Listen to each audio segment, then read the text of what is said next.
saying that they've been asked to continue for 3 months. Yeah. Yes, it's actually about 5 months, because if you check the schedule, it's till April, right? And then they're talking about the roadmap, May and June for elections. Who do you think is going to conduct the elections? It's them. I mean, that's true. Yeah. So they're deceiving the public. It's not for 3 months. They're going to be there till May, June, and probably even beyond. Who knows?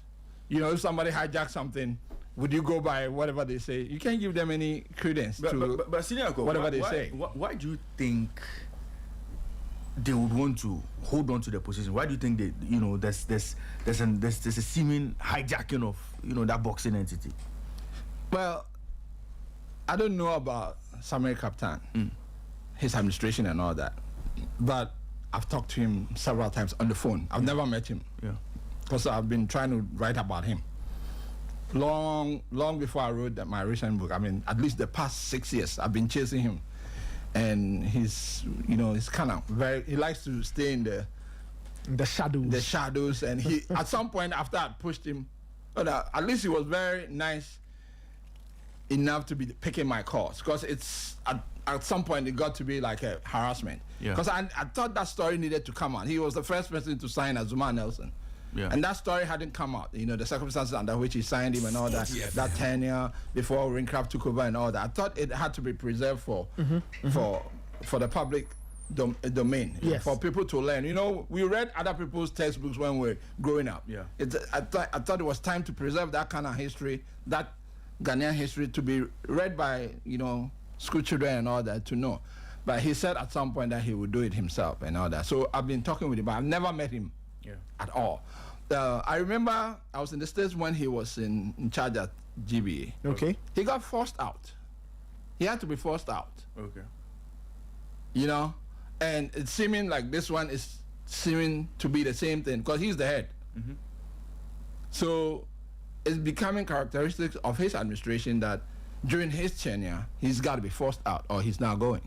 Right. That's one part of it. The other side of it is that the hijackers don't mean well, and I say this to say that there's conflict, and if you are the one who's supposed to put everything together and hand over, and you are conflicted already, and I'll cite an instance of the conflict. A promoter got quote unquote punished for a so-called misconduct, and then the immediate past president of the same organization got punished for the same offense but got a far less severe sentence. I mean, in terms of leadership, if the leader messes up, he's supposed to get a bigger stick, and that shows you the conflict. And if you are the boss and we are going to a new, let's say a new dispensation, and you are rather conflicted, Sporty FM. How can I trust that going forward you won't be conflicted even with the elections? That you're now going to bring your candidate in. A candidate, one of the leading candidate has his point man in on the committee.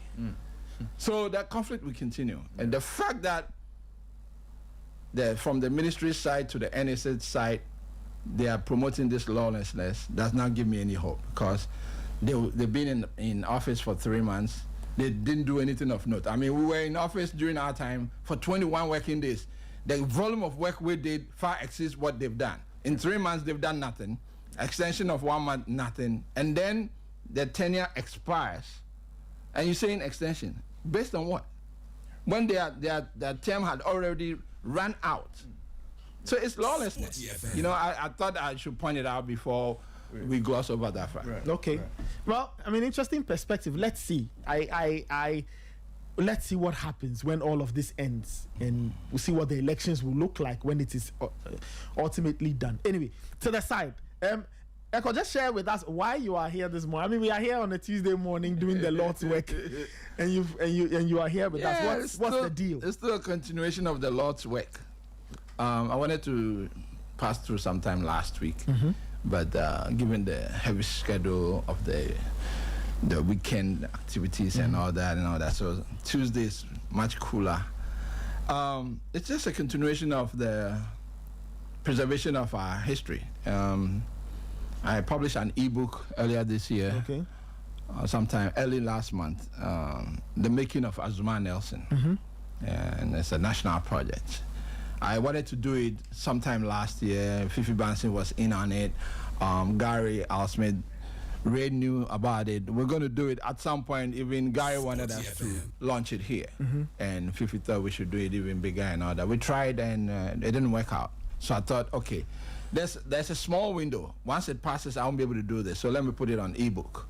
You know, after all, this is the digital age. Yes. So it's live and it's available for sale, $9.99. It's available for especially this generation to be able to access it. You can read through it on your phone and all that. But I thought, following that, I wanted to stress on the importance of proper, sound, selfless administration. You know, as a way of making the foundation strong in order to for us to be able to produce a production line of world champions. Because that's the whole point.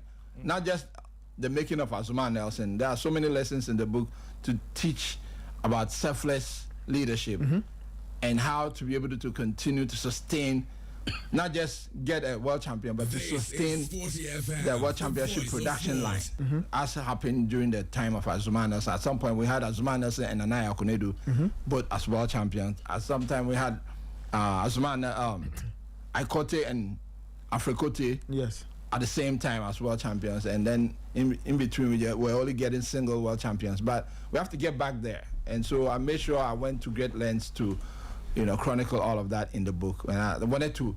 Now I'm about to pass the torch.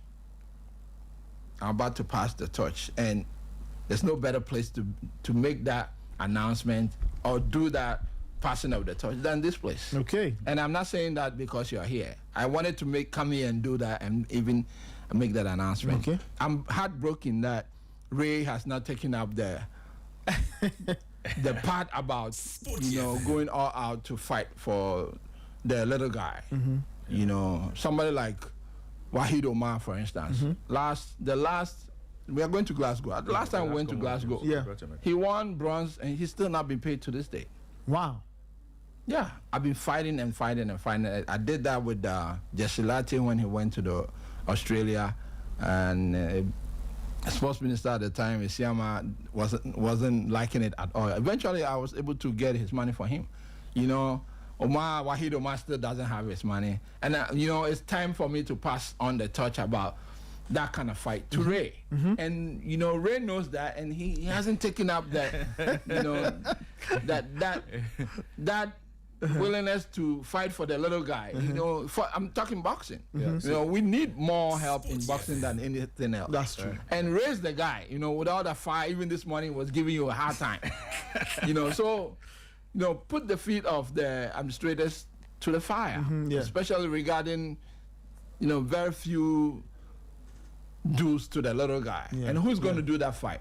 You know, so I'm passing the torch officially to Ray. I gladly accept. To do that, to be fighting for the little guy. Yeah, sure. You know, sure, I'll be doing less and less and less of sports down the line. Yeah. You know, I'll be branching off. I will still be writing a lot more books. Yeah. But in terms of fighting for the little guy, I have to really pass the torch. And I have to do that officially by passing on to Ray. And if he fails, that we should hit him. We should hit him where it will really feel hard. Right. And then even on boxing itself, this is the place. This is the media organization that is front and center on boxing. When it comes to content, I listen to a lot of media stations and I check out a lot of media platforms. When it comes to boxing, it registers about 0.0001 on average.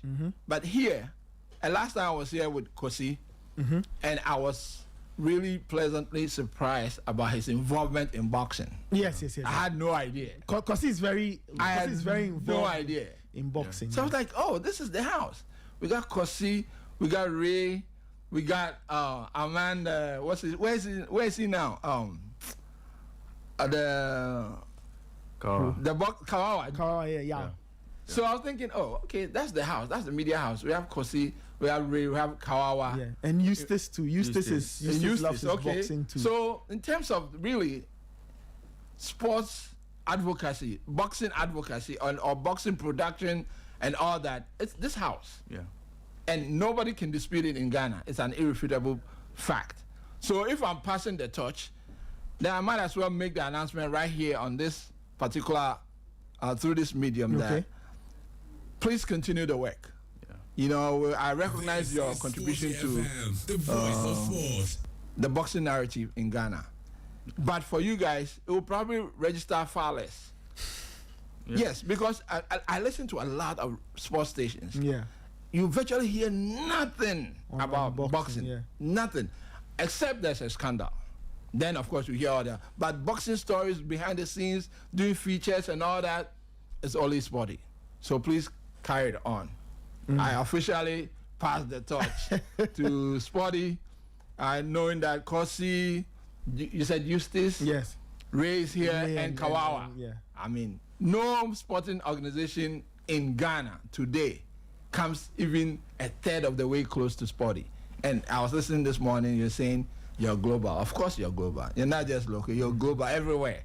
So I'm honored to be here to be able to pass the torch officially. Wonderful. Let's Ray, okay, do you have any comments before we talk a bit about we accept the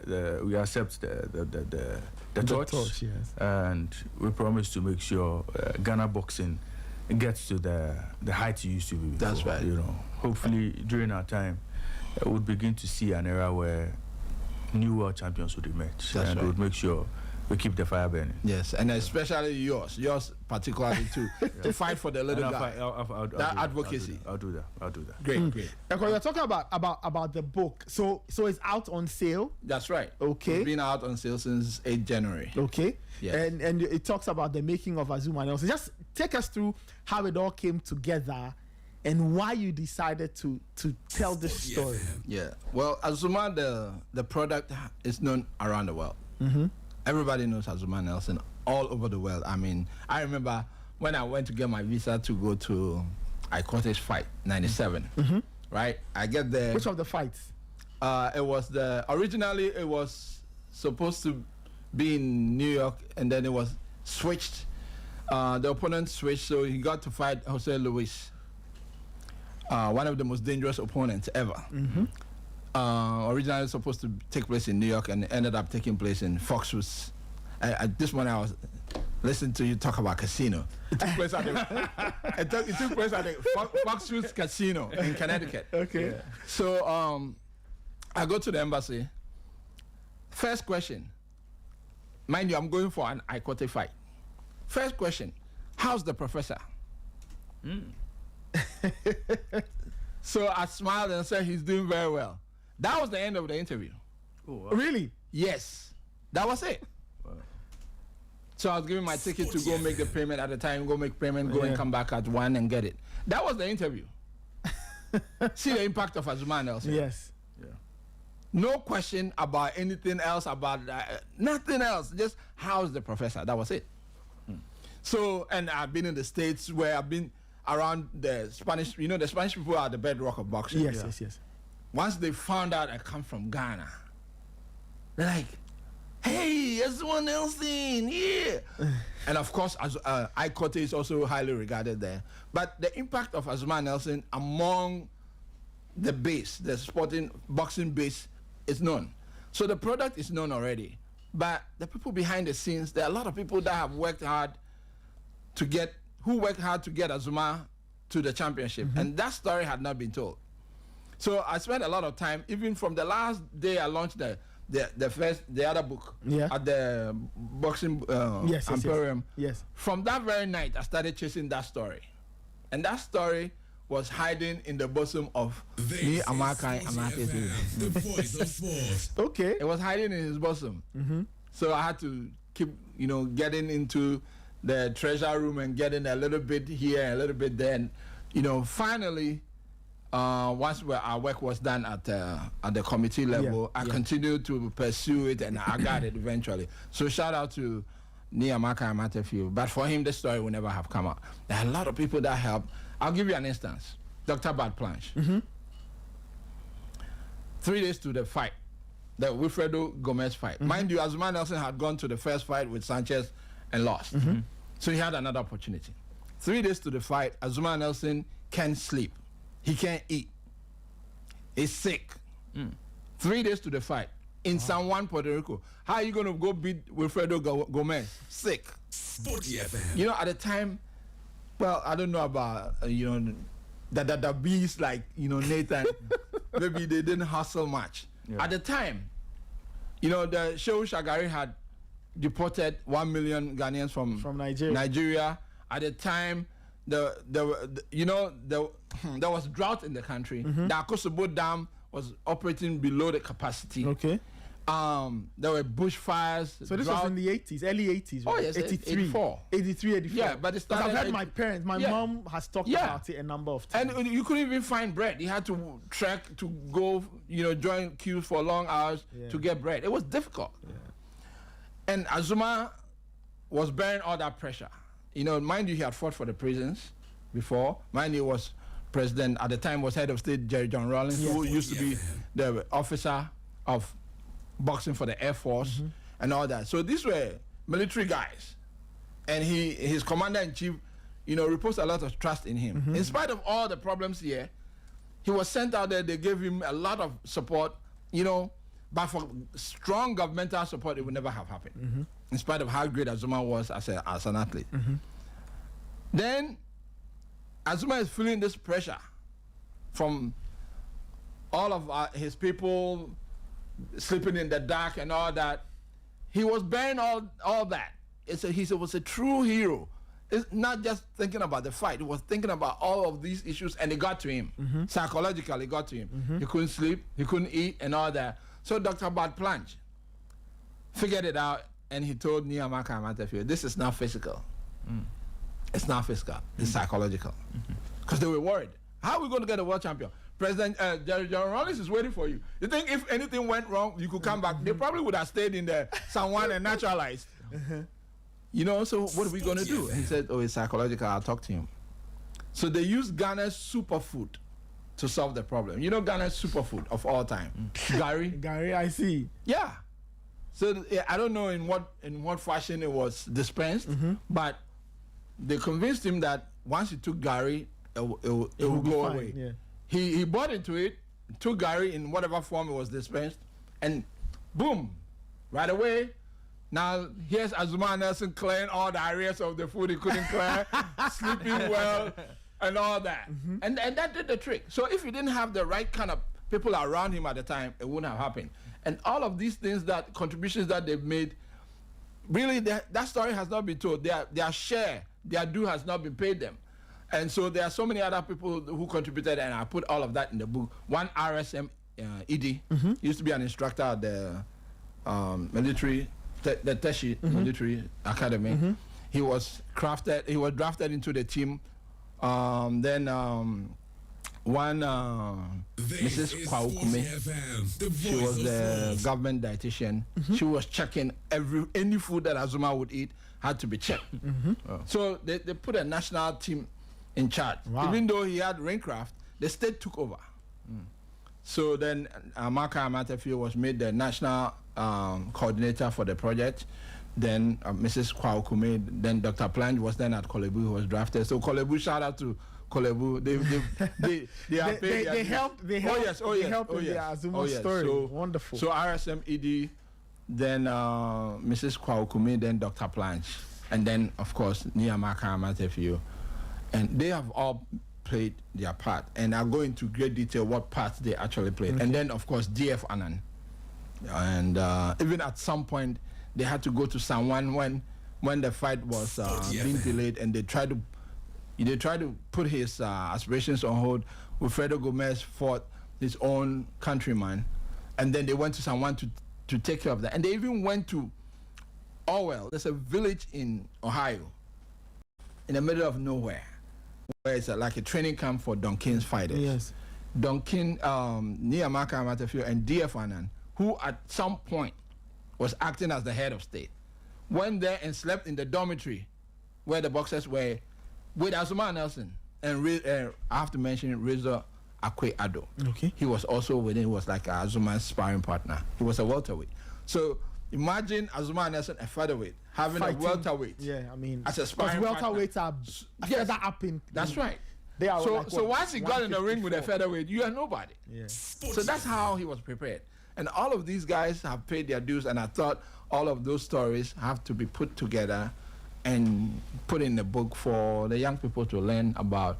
And then more importantly for me is the sound administration at the time, which accounted for the world championship that we got during the golden era with the Azumah and then Nana Yakunedu, Aikote, Afrikote. And I thought, especially given what happened since last year and the stature of the helmsman, if we check the distinction between what happened at the past and now, we are joking. We have to elevate the stature of the helmsman in order to get back to that production line again of world champions. Wow, interesting story. So what's the title of the book? The Making of Azumah Nelson, a national project. Wonderful. You did say that it was on Amazon, so obviously people can get. Oh yes. So people can get that. And there are some pictures but this was the Ghana Airways. You know, have you seen Ghana Airways? Did you know about? Of course, I'm not checking. Just checking. Once upon a time, we had a Ghana Airways. This is the historic Ghana Airways that brought. Yes, I mean, I saw loads of Ghana Airways. I was just checking, I was just checking. I saw loads of Ghana Airways. I don't know about Ray. I saw, of course, Ray did. I saw the demise of Ghana Airways too. Okay, this was in the noughties. This was what? Ray, when that happened, the mid-noughties. Yeah, that's right. Mid-noughties. So yeah, so this is the Ghana Airways flight there. For our listeners on the stream, you can find the pictures. I don't know if there are other pictures. Oh, that's a whole lot more, about 20 pictures. Okay, all right, we can. But are there, if people want physical copies of the book to buy, are they on sale in Ghana, or you can only get Not them? yet. Later in the year. Okay, so this is, I recognize Azumah Nelson's young, pretty face. Yes, and that's Mahama Idrisu on the right of Azumah Nelson. He was a PNDC member. And that's Niamaka Matthew on Azumah's left. Yes. And Satasa wearing suit right behind Amaka Matthew.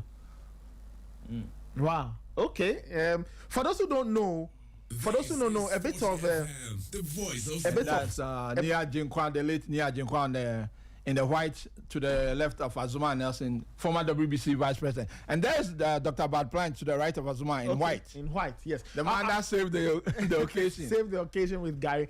I was just going to say that for those who didn't know, the yes, that's Sam Nelson in the beginning. He was the deputy to Niamaka Matthew. And he comes from the same tribe as Azumah Nelson. Okay. He's Samuel Nelson. Azumah is also Samuel. Oh, I see. And the Nelsons are straight from Brazil. From Brazil, yes. So the people who who trace their roots to that's right. Brazil. And that's Amaka Matthew at the top. To his left is Nia Jinkwa, and behind him is Dr. Planche. Yes. And Amaka Matthew was the Secretary of Sport. That's right. PNDC time. That's right. That's context for those who don't know. That's so right. if you hear stories of the time and you hear the name His Excellency Amaka Matthew, and you wonder, what was he? That's he right. was the Secretary of Sport. That was the position. And before then, he was the Greater Accra Regional Minister. Okay. So in the current age, we'll say Sports Minister, but he was called the Secretary because the ministers in the PNDC time were called secretaries. That's right. Again, historical context for people who don't know. So that's an interesting picture. I see Amaka Matthew in the suit behind him. Can always recognize him by the haircut. Yeah, let's have some more pictures. Azumah Nelson and Chairman Rawlings. That's right. Yes. And then you see behind Azumah Nelson with that officer in the shades, there's Colonel Sharp. Okay. Colonel Johnny Sharp. Okay. He was a former chairman of the Ghana, at the time was Ghana Amateur Boxing Association. Sporty FM. I see. So it looks like the military at the time were very hands-on when it came to boxing. That's right, because Amaka Matthew was in charge of boxing at the amateur side in the Ghana Armed Forces. Yes. And then Daniel Francis Annan was in charge of boxing, professional side. Okay. And Daniel Annan, who later became Speaker. The Speaker of the Fourth Republic. Yeah. And then at the time, Jerry John Rawlings was in charge of boxing in the Air Force. This was the parade through the streets, the convoy, Yeah, It was a big deal. It was a big deal. So imagine this is what imagine the 18 Black Stars winning the World Cup. Yeah, exactly. The kind of euphoria that you can sense. That was what happened at the time. I'm checking the fight record. This was in '84. That's right. This was when Azumah defeated this Wilfredo happened on Gomez. December 18 when they arrived. Okay. He won the title on December 8. They spent some time in New York and then London getting ready to be received. You know, they had to prepare. And all and then of so those they things. arrived on December 18. And that's the airport. At the time, you could go onto the tarmac. Yeah, but now you can't. No. I mean, there was security in place to forbid that, but they ran over the security. The people were so happy. Wow. Their champion has won the battle and someone is coming. And you say what? They just ran over the security and flooded the tarmac. Again, when you layer in That's the social. Ghana's first world-winning coach. Okay. He formed the Akotoku Academy. I see. That's I right. see. Atuke Kote. Okay. That's okay. him. That's Atuke Klote. Okay. You see? Wonderful. So this is my way of getting our people to know a little more about our history. Oh yes, You know, I always say that. it's important. I always say that Ghana has got a very rich sporting history. That's my opportunity to hang out with the man himself. With the professor The himself. professor, yes. His birthday last year. We spent it at Yausechi's place. Okay. I mean, that's good. That's Azumah and Azumah Nelson. Let's see if we can have some more pictures. Interesting. So tell me, how the older pictures, right? Yes. How did you come by them? I had to buy them. Oh, wow. I have to buy them at great expense, but I don't mind at all. I don't mind at all. I've read other people's books growing up to become who I've become. So it's my turn to give back. Okay. Yeah. Wonderful. So for our listeners, so you can get a copy of that book. You can get it on Amazon. Once you order it, it will come to wherever it is you are. Yeah, You can yeah. get it and read. And you're saying that in Ghana, you are putting together copies? The paperback and the hardback later in the year. Later in the year. Yes. Paperback, hardback, later in the year. Interesting. How long did they take this project from ideation to seeing a final copy? How long did it take you? 2019. Okay, so 7 years. 7 years. Yeah, To go from ideation that's right. to scripting, everything. Yeah. And seeing the final copy, it took you 7 long years. Yes. What were the most challenging parts of putting this together? Getting the story out of Niyamaka Matafiya. Soldier man. You know, his dad was a soldier man. He also, and he said he wanted to be like his dad. He wanted to be a soldier man too. soldier. So when he got back from London immediately, he wanted to get into the lineage. And then, so try to get information out of, and don't forget, it's not just a soldier man, it'll be a lawyer. Trying to get information out of a lawyer. And a diplomat too. A diplomat. Yeah. I mean, he's the immediate past. Honorary consul too. Is it Sweden? Not just that. He was the head of the diplomatic corps. Okay. Yes. Okay. So, and he knew my dad. My dad was an ambassador too. He was in the diplomatic corps. He knew him. So he's thinking like this small guy and this small boy trying to get information out of me. I mean, it wasn't easy at all. And it's not because he didn't want to. I mean, he's the head of the family too. If you go to his house, I know. on a daily basis, I know. Oh, I know. He has. That's a lot. Yes. That's a lot. And he's head of a very distinguished family. That's right. So- not just that, and then the diplomatic corps, and then the soldier people, and all that. So before it gets to your turn, I mean, you could be there for 3 hours. It will get to your turn, and you only get 2 minutes, and then you have to come another day. So it wasn't easy at all. But you know, I was determined to get the story. Yeah. And he was determined to help me get the story. So I'll have to put it on him. If he didn't want it to come out, it would never have come out. I see. You know. Did you have any conversations with Azumah concerning this? Oh yes. Azumah has known about it for at least 2 years. You've seen some of the pictures, a lot of the pictures. Even last year when we met at Yausechi's restaurant and in at the University of Ghana, his wife was also there. Okay. He even talked about me to his wife that I'm an author and writing about his exploits and all that. So he is known about it. And you can't do anything Azumah Nelson-ish without Yausechi. Of course. Yeah, of course. It won't happen. You can't. It won't it's happen. impossible. Not just in Ghana, all over the world. anybody who want to do anything with Azumah Nelson, you have to go through Yausechi. And I have to say shout out to Yausechi. But for him, this book wouldn't have come out. Yeah. Because even though I had the stories from Niamakai, and there were certain aspects of it that I also talked to Azumah Nelson about, himself, yeah. dating back to when Yao was at this restaurant, Delish was at the previous location. Yao gave me a lot of access to him. Azumah Nelson talked about, especially going back to the Sanchez fight, how he didn't know he was giving Sanchez's sparring partner to spar. And that's a way of getting intelligence. Yes. And he had no idea it was the sparring partner of Sanchez. And so he went all out, which was what they wanted. And so Sanchez was really prepared for that. And then they stole his mouthpiece. Even on the day of the fight, they had to go to town and improvise. He was telling me at one point, Sanchez delivered a hook and blood flooded his mouth immediately. And so he was thinking about how not to, swallow it in, and at the same time how to deal with the punches the killer in front of him, because Sanchez was a killer. So he suffered a lot, and I think Azumah needs to be even better appreciated than we have. This would link into my advocacy for the sports complex to be properly named after Azumah Nelson, because he suffered a lot for Ghana. I mean, what we are doing for him now is peanuts compared to what the real recognition we have to give to him. So I hope, I know you're cool with Minister Adams, and so once you tell him, it will happen. Yeah, I mean, you are right. I think we need to properly recognize Azumah Nelson, because this country, we are talking about one of the people who placed us on the map. He was a great hero. Yes, one of the first to do it. Echo, thank you so much. Echo, let me ask you, that Salvador fight. Yeah, Sanchez. Yeah, that's Sanchez fight. I mean, did Azumah have, taking it back? He was that good that time, Sanchez. Did Azumah really have a chance in that bout? Yes and no. Okay. Yes, they recognized he could cause some danger. Even though he got dropped twice, right? Yeah. And he went all the way to 15 rounds at only 18 days notice, no training camp. Okay. Nobody had done that. Okay. Right? Even at some point, Sanchez was fleeing combat. Even after having been dropped twice, Azumah Nelson was leading on the cards of one of the judges. Yeah. After all of that. And you know what they did? They made sure Azumah would lose no matter what.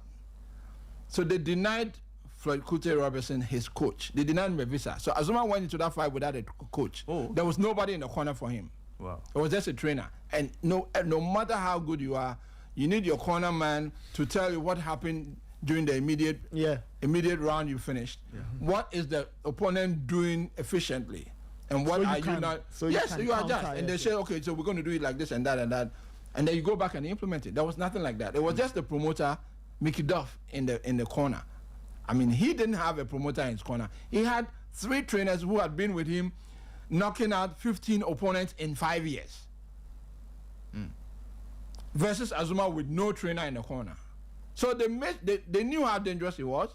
They checked his record, but they got to know even more once he got into the States and they offered him Sanchez's sparring partner, which he didn't know. Once they realized he was that dangerous, and we have to go do him in. They stole his mouthpiece. And at the time, it's a reflection of, I would say, how naive the management was, because you shouldn't go to a fight with only one mouthpiece. Yeah. But they didn't, they were not aware of all the murky deals in boxing. The dark arts. That's right. They were not too aware of it.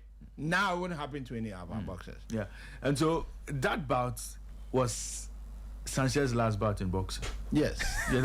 Yes. So after beating Azumah, that was his end. After retaining the WBC. There are a lot of stories about what happened and all that. Yeah. The mafia involvement and all that, because he accepted a gift of a vehicle from one of those guys, and they do a lot of betting on the outcome of those matches. And the story is that he was asked to lose a particular fight. Right after Azumah, he was going to fight Laporte, who's a countryman. The story is that he was asked to lose and he wouldn't, and they eliminated him. Oh, okay. That's the story. Yeah, so he lost just once in his career, and that was in bantamweight stand. That's right. Yeah, I see. yeah. So he was a very good boxer. Very, very, very. Oh, if you listen to Roy Jones, listen to Mike Tyson, he's the best ever. Period.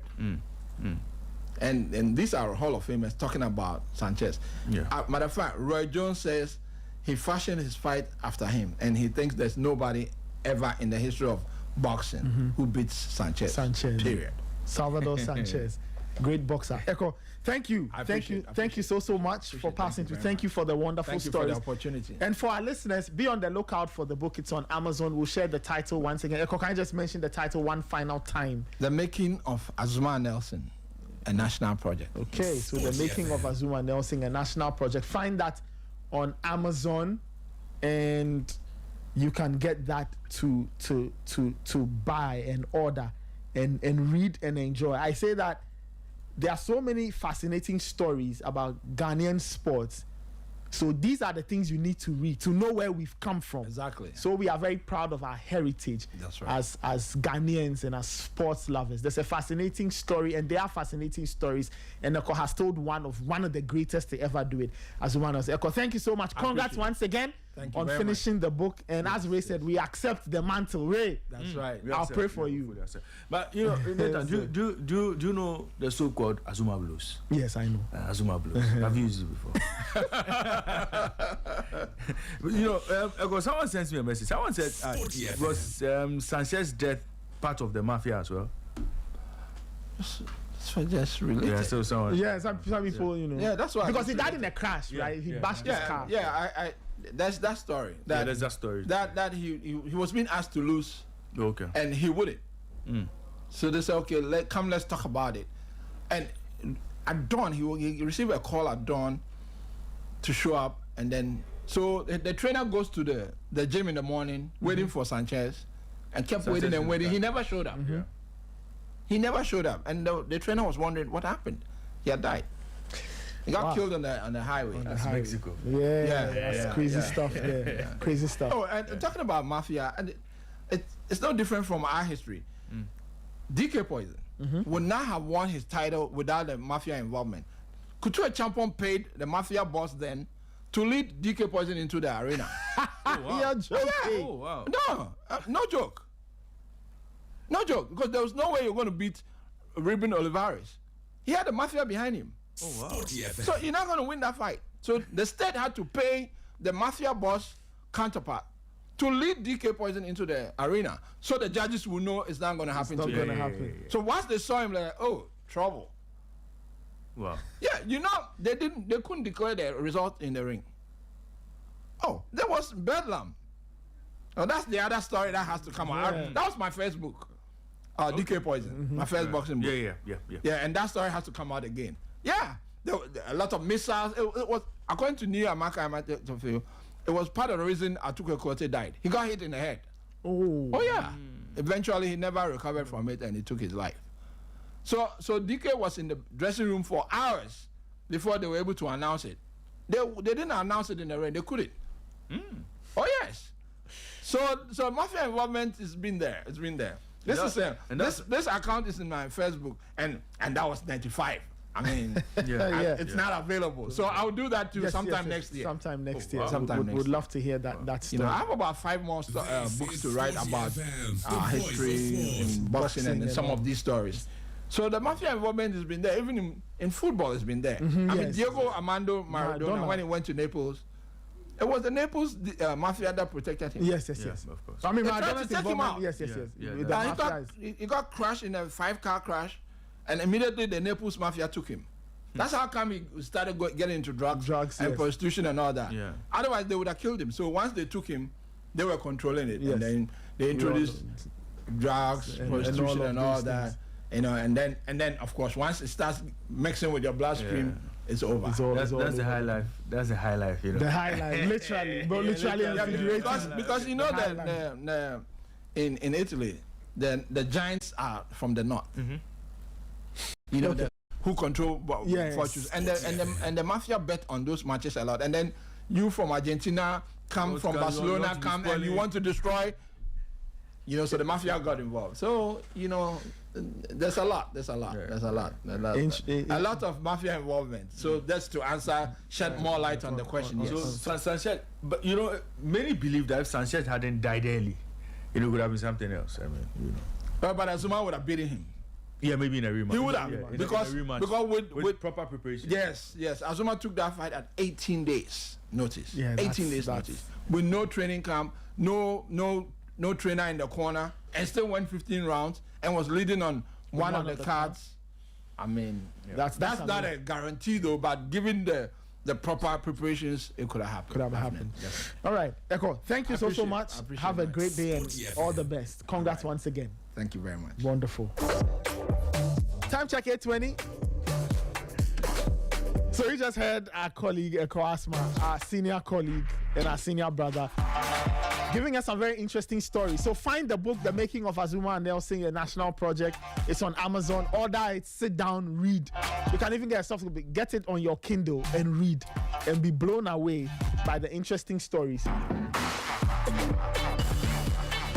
As he said, the paperback and the hardback will be out later in the year, so you can get a copy. You can get copies to read and all.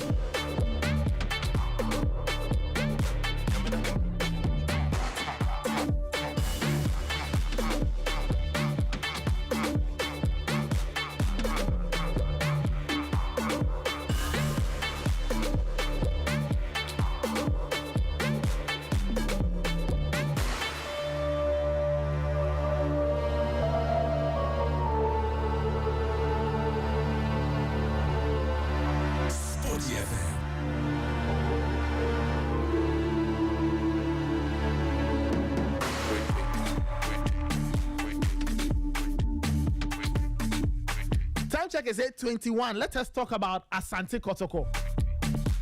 Let's talk about Asante Kotoko. Hey! Kumasi Asante Kotoko. The drama never ends. All right, so yesterday, Abdul Karim Zito officially resigned from his position as Asante Kotoko head coach. If you go to myjoyonline.com, the story is there. It says Abdul Karim Zito has officially stepped down as head coach of Asante Kotoko following the club's exit from the MTN FA Cup at the round of 16 stage. Remember, they lost to Aduana Stars by 4-2 on penalties. Game ended goalless. The story goes on to say the Porcupine Runners have endured a difficult run of form in recent weeks, recording just one win in their last 5 matches. Zito departs with Kotoko sitting 5th on the league table. Sporty FM, the voice of sport. 8 points adrift of leaders Mediama Sporting Club. The club confirmed his resignation in a statement released via social yesterday. And the statement said, quote, Ray, Abdul Karim Zito Kabute. Yes, they added that one. Abdul Karim Zito Kabute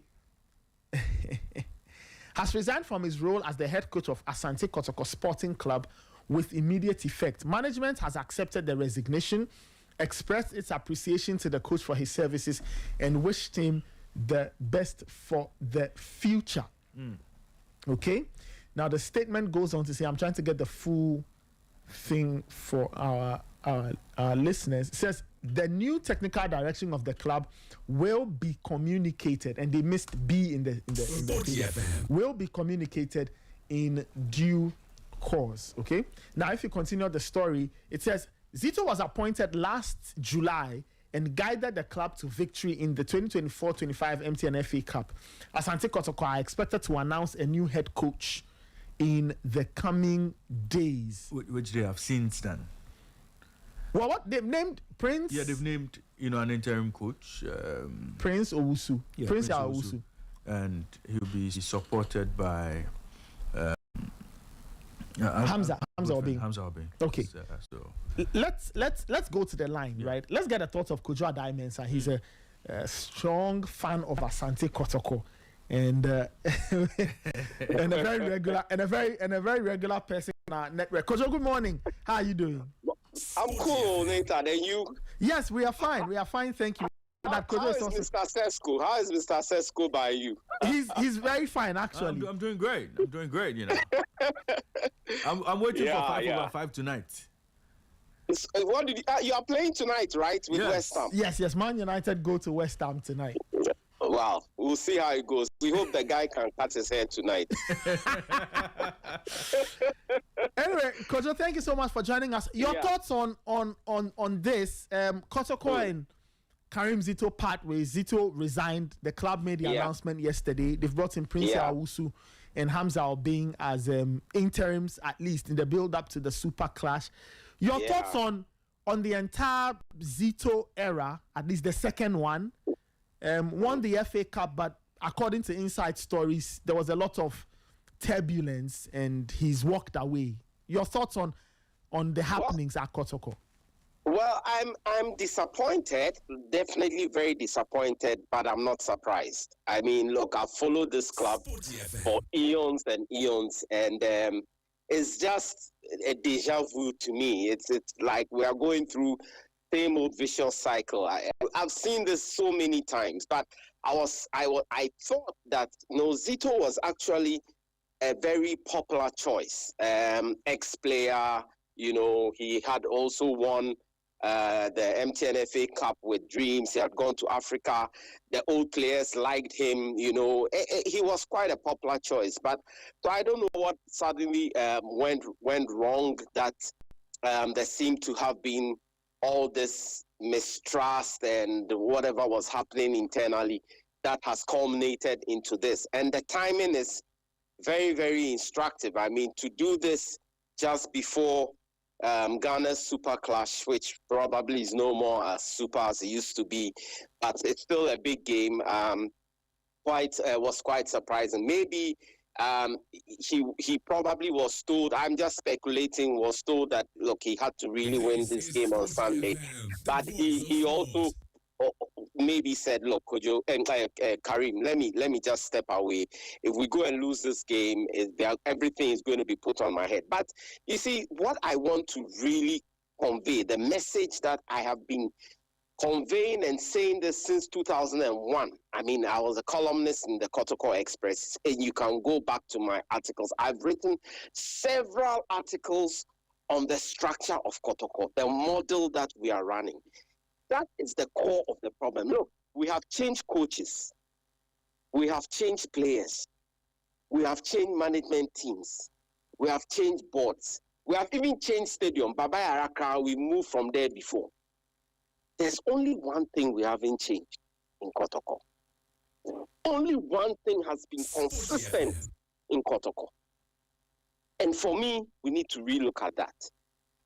The model we are running has to be really looked at. This thing about philanthropy and you have been appointed, and as we say in Kumasi, Mashiwo in Yonyam and things, we really need to seriously sit down and look at it.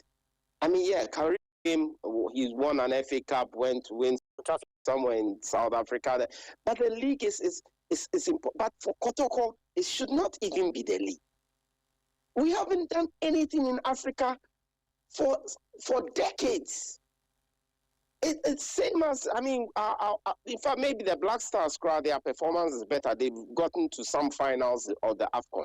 We have come nowhere close to the Champions League quarter-final, semi-final. It's terrible. Since Herbert left, that was the last final. But we are running a wrong model. And we need to relook at this model. And even though I am Liverpool biased, I still always recommend the Liverpool model. Like the FSG, who are a sports organization. That is the core of their business. It is sport. They own different sports entities. And so even though there's profitability as an objective, trophy winning is also an objective. And FSG came and won us Champions League and have won us 2 league trophies. We had not won a league trophy in 30 years. Liverpool decided to change its model, brought in the FSG model, and it has brought us relative success. But I always say, and I'm using your platform to repeat what I've said since 2001, we have the Cardiff model as a guide. So when you are transitioning the model and taking the temporary ownership, as I put it, away from Mensah, you still put in certain clauses. Because when was it the Thai people who took over Cardiff, they came in trying to change the color of the team from blue to red, because in Asia, red is a very loved color. They tried to change their home ground. They tried to change certain traditions of the club, which became a problem. But if we do similar in Kotoko, we can put in clauses. You cannot change our colors. You cannot change our logo. You cannot change our home base. Little traditional things like that. And then you still keep the golden share within Mensah, where after a certain number of years, the option to revert back to Mensah exists. As for that, we cannot take away that core tradition of Ukumapima Pimbeba, because without that, I'm sure by now our club would have even totally disintegrated. It would have been worse than what Hearts of Folk are going through. So there's something about keeping the traditional link. But the model, the business model, it has to change. We cannot continue running our club like this in this day and age and think that we can compete with Zamalek, Ahly, Esperance, Far of Rabat, Sundowns of South. We can't. I mean, if we don't change the model, we'll go through this cycle over and over again. We'll change the coach. The coach will come and change players. Then Mensah will not be happy. And then we'll change management team. And then management team will come. Even the supporters front, we have changed leadership there. We've changed everything. The only thing we haven't changed is our business model. And we need to really look at that. Why? I mean, you've highlighted all the challenges. Why do you think that model is still in existence? Is there resistance to change? There's a lot of resistance to change. It's complete resistance to change and fear of losing control. People are afraid of losing control. And there are maybe some there are unknown faces in the background that I may not know, but it is all about control. But as a fan, all I care about is trophies. That is all I care about, trophies. So it is the fear of, there's always resistance to change, even in our corporate world, anytime you are bringing. So there's a change management process that we can go through and let people accept that it's time to change. But if we still want to run this 80s model, 90s model in the 21st century, the best we'll get is a league title. We'll go to Africa and prelims, we are out, which has been happening for the last 20 years. But we've changed everything except our business model.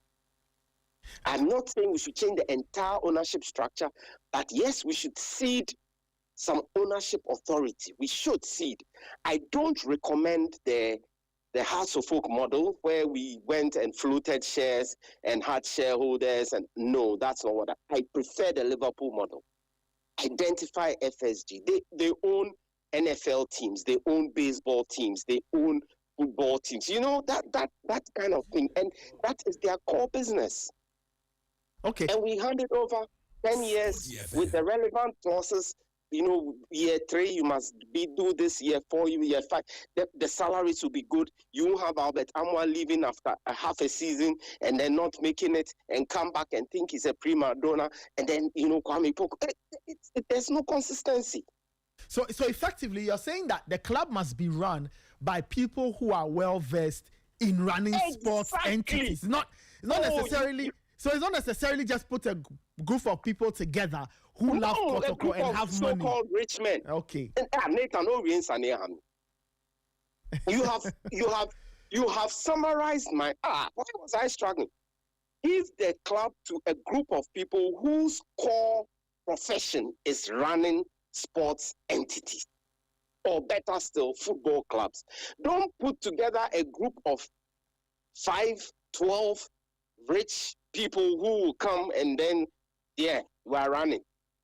When my core job is running maybe, let's say I'm running a car business, and I've been successful at running a transport fleet. So because of that, Kotoko has been given to me, so I can run it. Then I start putting my own personal money in it. Then 5 years later, I say Kotoko owe me 2 million. Then now that one too becomes back and forth court. No, it has to change. Nathan, you summarize my argument. Well, finally, so this has happened. What you say, and I agree with you. I don't know whether it will happen immediately or in the long term, but immediately, what do you think Asante Kotoko should do? If you got a call today and they wanted a piece of advice in terms of the immediate step, this has happened. Zito's resigned. There's a super clash. There's a league campaign to focus on. What would you tell the club? Where do you think Kotoko should go from here to ensure that the rest of the season can be salvaged? At least whatever can be salvaged should be salvaged. No, the season is over. The season is over. There's nothing to salvage. What are we salvaging? We are out of the MTN FA Cup. We are out of the league. There's no way we are catching Mediema. So what are we playing for? And in Ghana, okay, yes, this season there's some prize money depending on where you place, but it's a pittance, right? I mean, with all due respect, the FA have done well, but it's a pittance. So there's nothing to play. There's nothing to salvage, Nathan. So I think that we let things be as they are. Use this period to figure out whether we change the model. Because going to find another coach, we'll go for some Eastern European coach. We've done it all before. Look, for Lugrasic, for Ditch, Coleman. What haven't we done? We've done all that. We've tried Europeans, we've tried Germans, we've tried Englishmen, everything. Let's take our time and properly see how. Look, KK Sapon came closest to the model I am recommending when we had the partnership with Sunderland. That was the closest he came. Unfortunately, just before that deal was signed off, KK stepped down. That was very painful. In fact, the Sunderland team actually arrived because the meetings had been booked, everything was set. So they actually came into town where we were going to have a good partnership with Sunderland. And it would have been like a form of a business exchange where our players will use their training facilities, they will give us technical expertise. So to answer your question, for now, we just leave things, and for the rest of the season, sit back, do the networking, figure out who it is we go and see, who will be interested, come in, take over the club properly to be run professionally. And maybe, hopefully, Prince Owusu becomes our Michael Carrick for the rest of the season. Who knows? Yeah. And just do that. We don't need to even rush appointing a coach like between now and the end of the season. What for? What is that coach coming to do? What for? I mean, in the Man U situation, at least there's potential for top four. So yeah. They did that. But what is the potential? What, even if we are top four, for what? What to what end does a Ghanaian club being in top four? What does it take us? Even the top four tournament has kind of gone down. Mm-hmm. I see. So I think we should just leave it. But seriously put minds together to change our model. I don't think we can continue. This model is the same as the 80s. There's no difference between, strictly speaking, between what we are running and what Bewa, Sims, and even in the 90s, late 90s, Herbert, them came to run. So there's Mensah and co. There's really not much difference, except that I know that I think there's quite a bit of financial support coming from the center. All right, Kojo, thank you. Thank you so much. Thank you so much for your very, time. very grateful and honored. Thank you so much. Thank you very, very much. Great stuff. That was Kojo Diamonds, CEO of Data Bank, a huge Asante Kotoko fan, sharing his thoughts on this. If you are listening to us, 054-257-1061, 054-257-1061. Asante Kotoko fans, send me a message. What do you make of Karim Zito's resignation? Did you see it coming? Is it a surprise? Where do you think Kotoko should go from here? 054-257-1061. Raymond Yamada is still here with me. Ray, so Kojo believes that ultimately, to save the situation, and I think this is something you have also said, that how the club is run must change. Nathan. Before you proceed, though, let me remind listeners that our side question is still active. Okay. Right? The side question is, have you ever or will you ever choose to go and watch a sporting event on telly or in person over going on a date with a special someone? So if you have done it, let me know how it went. If you have plans of doing it too, let me know. Will you ever choose a sporting event, a live football game, a live basketball game, a live tennis match or athletics event over going to spend time with your special someone? Let me know. If you do it, let me know. If you won't, let me know. If you have done it before, let me know. And let me know how that story ended. But back to Asante Kotoko. You know, Nathan, once upon a time, there was a certain manager who took over the role of controlling affairs at Kotoko, or let's say CEO. Herbert Mensah. Now, it was during this era that we had Ernst Middendorp. You remember? Yes. Between 99 and June 2002, when Middendorp finally left, we had the phrase rebuilding. Yes. You remember? Yes, I remember. Kotoko looked like a team reborn under Herbert Mensah and Ernst Middendorp. But as fate would have it, and as we all know, Herbert Mensah had to leave the club. After investing so much and after trying so hard to put Kotoko on the map, he had to leave. Okay. Since his departure, and since Sporty FM, the owners of the club decided to use the structure where you find a rich man or a billionaire has his money, decides to invest in the club, in a form of giving back to the club and steer the affairs of the club. We've not seen Kotoko really get back to those levels. Okay, that was when Kotoko used to fill the stadium. That was when Kotoko used to get lots of fans to fill the Baba Sports Stadium during games. Super class, all of that. Okay, that was when we saw a lot of excitement in our game. Yeah. Since then, a lot of chairmen have come and go.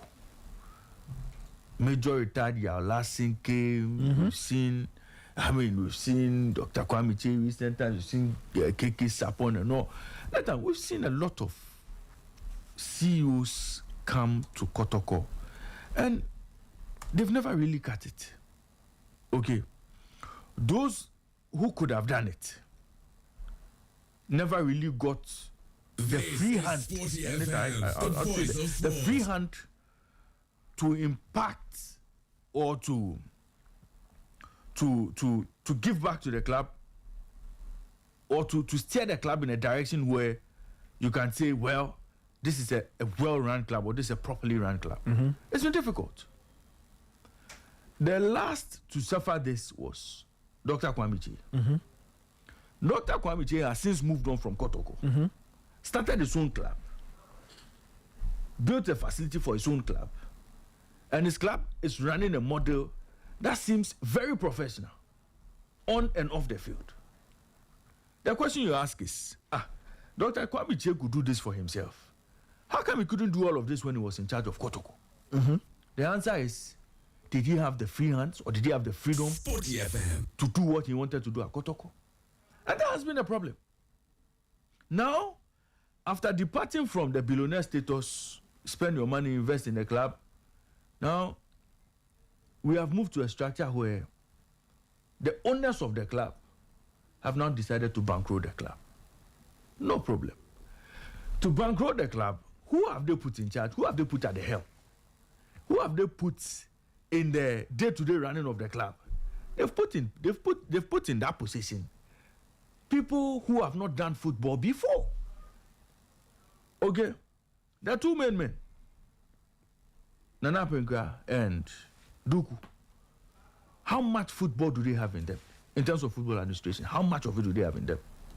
You can talk about Kwesi Appiah, who is a coach, who has been around football all these years. But has he run a football club before? You understand? Has he handled the day-to-day running of a club before. There's a challenge there, and you put them there as an interim management committee who have been there all this while. Okay. And you listen to some of the conversations around the club. I listened to Safoduku yesterday. He says Karim Zito has done his best, but it's not satisfactory for the club. Of course, owners of club or managers of club would expect some high standards. But look, you and I have seen Kumasi Asante Kotoko. You and I have seen them under Karim Zito. We've seen them under Prosper Ugu. And we know that, to a large extent, Karim Zito raised the level a bit high. Okay, won the FA Cup for them. Under very difficult circumstances, he's still been able to keep them in contention for the Premier League. I don't think it's all doom and gloom. I don't think it's all lost for them. But he's been able to keep them there and about in the championship race. Sporty FM. Despite the fact that in the course of this same season, he's had to deal with 13 players out injured.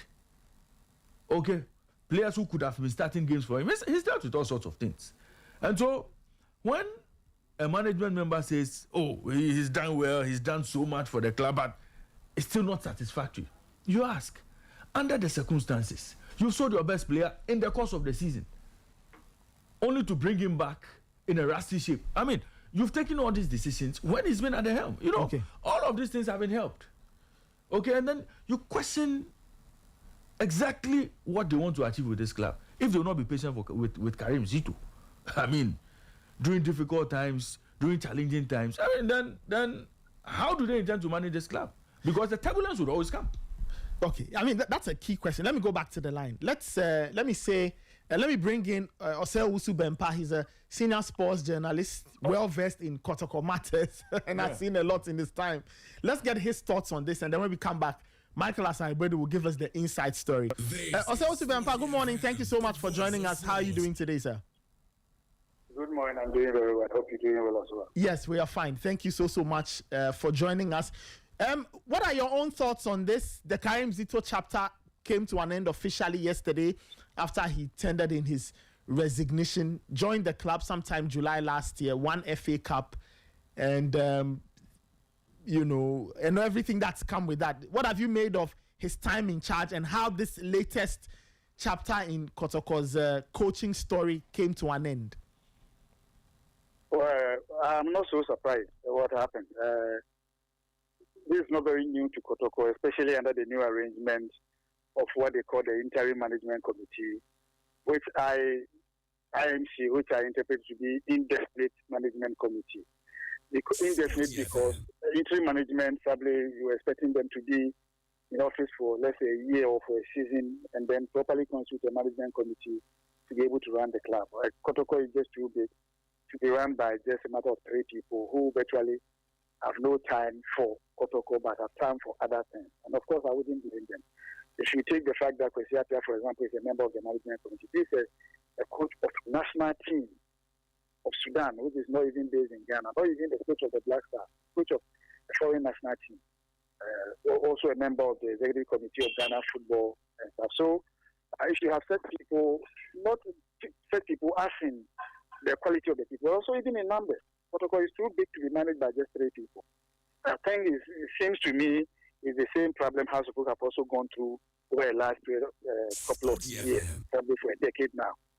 Years ago, you could count as many as 15 people in various positions, manning Kotoko and House at different points in time.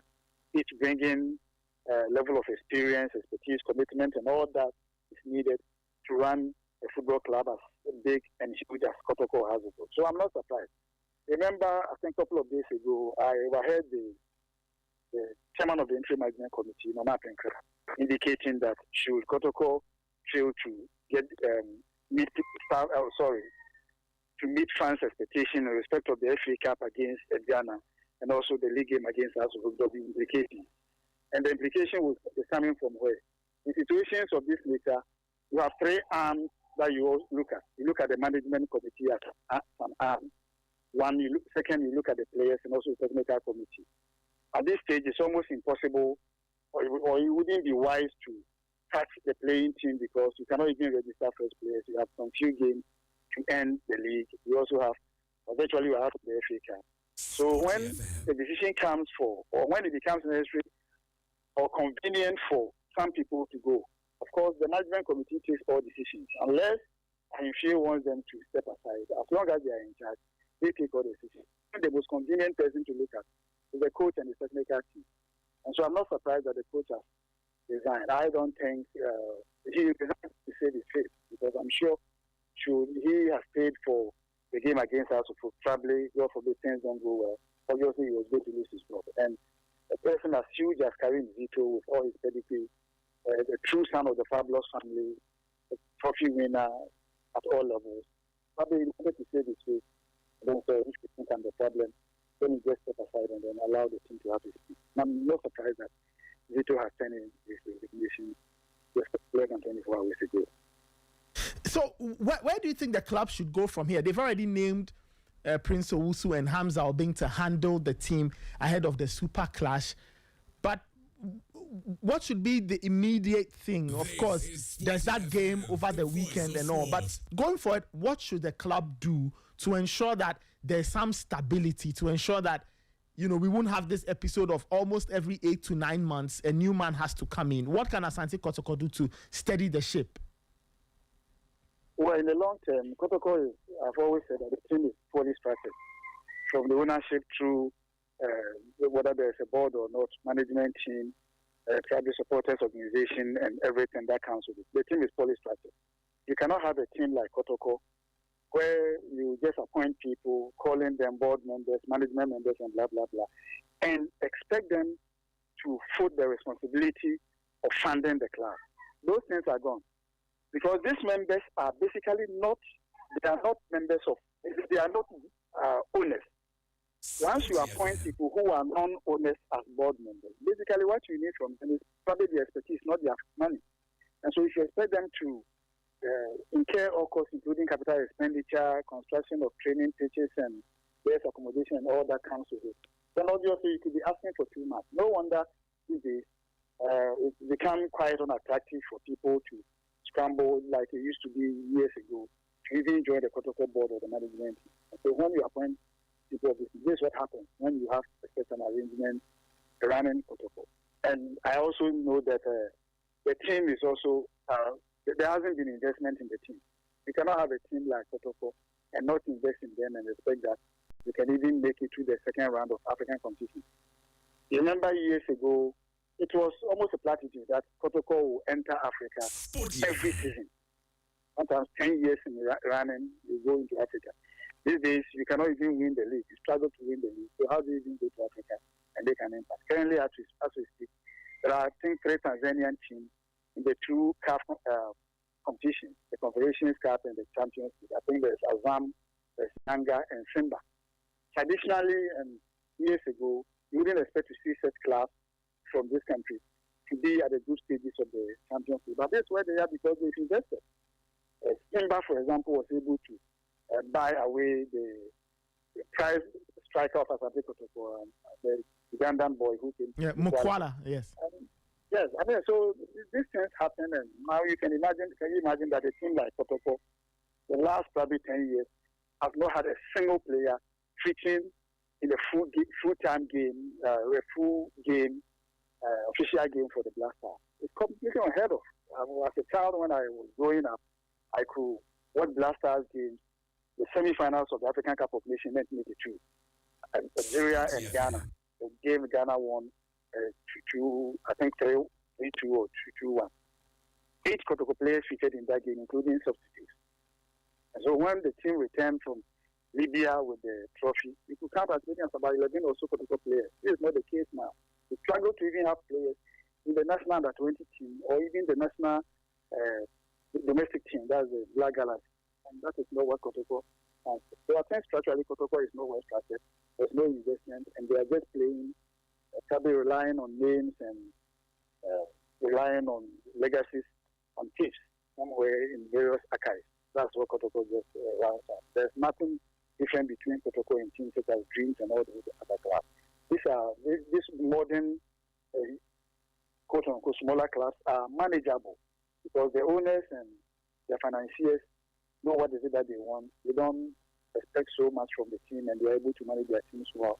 If they are feeder class for other teams, they're able to produce players, sell them, and make money to continue to rely. But Kotoko, on the last time Kotoko transferred, I overheard one of your guys talking about Amwa. Amwa went as to whether he was transferred fully or whatever it is. In 4 months, he's back. He could not even make the cut in the Libyan league. A league which is in dispersion. It's a diaspora league, just like the Sudanese league. I don't know how many teams play in the Libyan league and where these teams are based. They play their games in Tunisia and almost everywhere in North Africa, even in the league market. And you don't even make it. It tells you that you don't even have the quality to compete locally, let alone internationally. Just finally, what would be your own assessment of the Karim Zito era? In a few words, how would you rate the work he did when he was in charge of the club? Yeah, within the constraints of the management inefficiencies and all that, I think he did the best that he could. I don't think he underperformed. I think he, and I wouldn't say he overperformed, but I think on the basis of the resources at his disposal, the resources are one, the kind of management that you work with. Very, very important. A football team is just like any other organization. Quality of leadership determines output. That is very, very key. Because the quality of leadership that recruits very good technical men to join the coach, that recruits players, that motivates players, that's able to get the supporters rally behind the team. So if you have poor quality of management, obviously you struggle to deliver. And once you are not delivering, remember, supporters and fans will always come in their numbers every day than the previous game when you are getting them results. You saw Manchester United. For the last 8 years, they struggled. Just the last month where they played 4 matches. Fortunately, they beaten Arsenal, they beaten Man City, and the 2 other games that they played, I think Fulham and Tottenham. The fans are coming back. Just 4 matches. I don't remember the last time the team won, let's say, back-to-back 4-5 matches or whatever it is on the way, and then we expect supporters to come in. So I think on the basis of what management that he worked under, if Karim Zito, for example, was working under the management of, let's say, the Mensah era, and some of the periods before him, I'm not saying era of 1991 to 1993, when the team goes to the African Champions League for the last time. I think he probably could have done far, far, far better than he's doing under this current management. So I think, as I said, the team is not well structured managerially, and anybody who goes in will struggle to be able to deliver the mandate that he's expected to deliver. Thank you. Thank you so much for your time, Oseo Subempa. Thank you. We appreciate your thoughts and your insight. I'm sure we'll speak again soon. All right. Thank you so much. That was Oseo Subempa, senior sports journalist, also giving us his take on happenings at Asante Kotoko. Listeners, you can send in your comments 054-257-1061, 054-257-1061. Let me go to the line and connect with Michael Asaribodu. He's joining us from Kumasi, Sporty 91.3. Michael, good morning. How are you doing? Good morning, Nathan. I'm good. How about you? Yes. We are fine. Thank you so much for joining us. I guess the biggest open secret in football, if you like, was officially confirmed yesterday. Karim Zito's exit. That we know, but what is it that we don't know? What is the backstory? What are the various things that came together for us to get to this point where Karim Zito resigned from his role as Asante Kotoko head coach?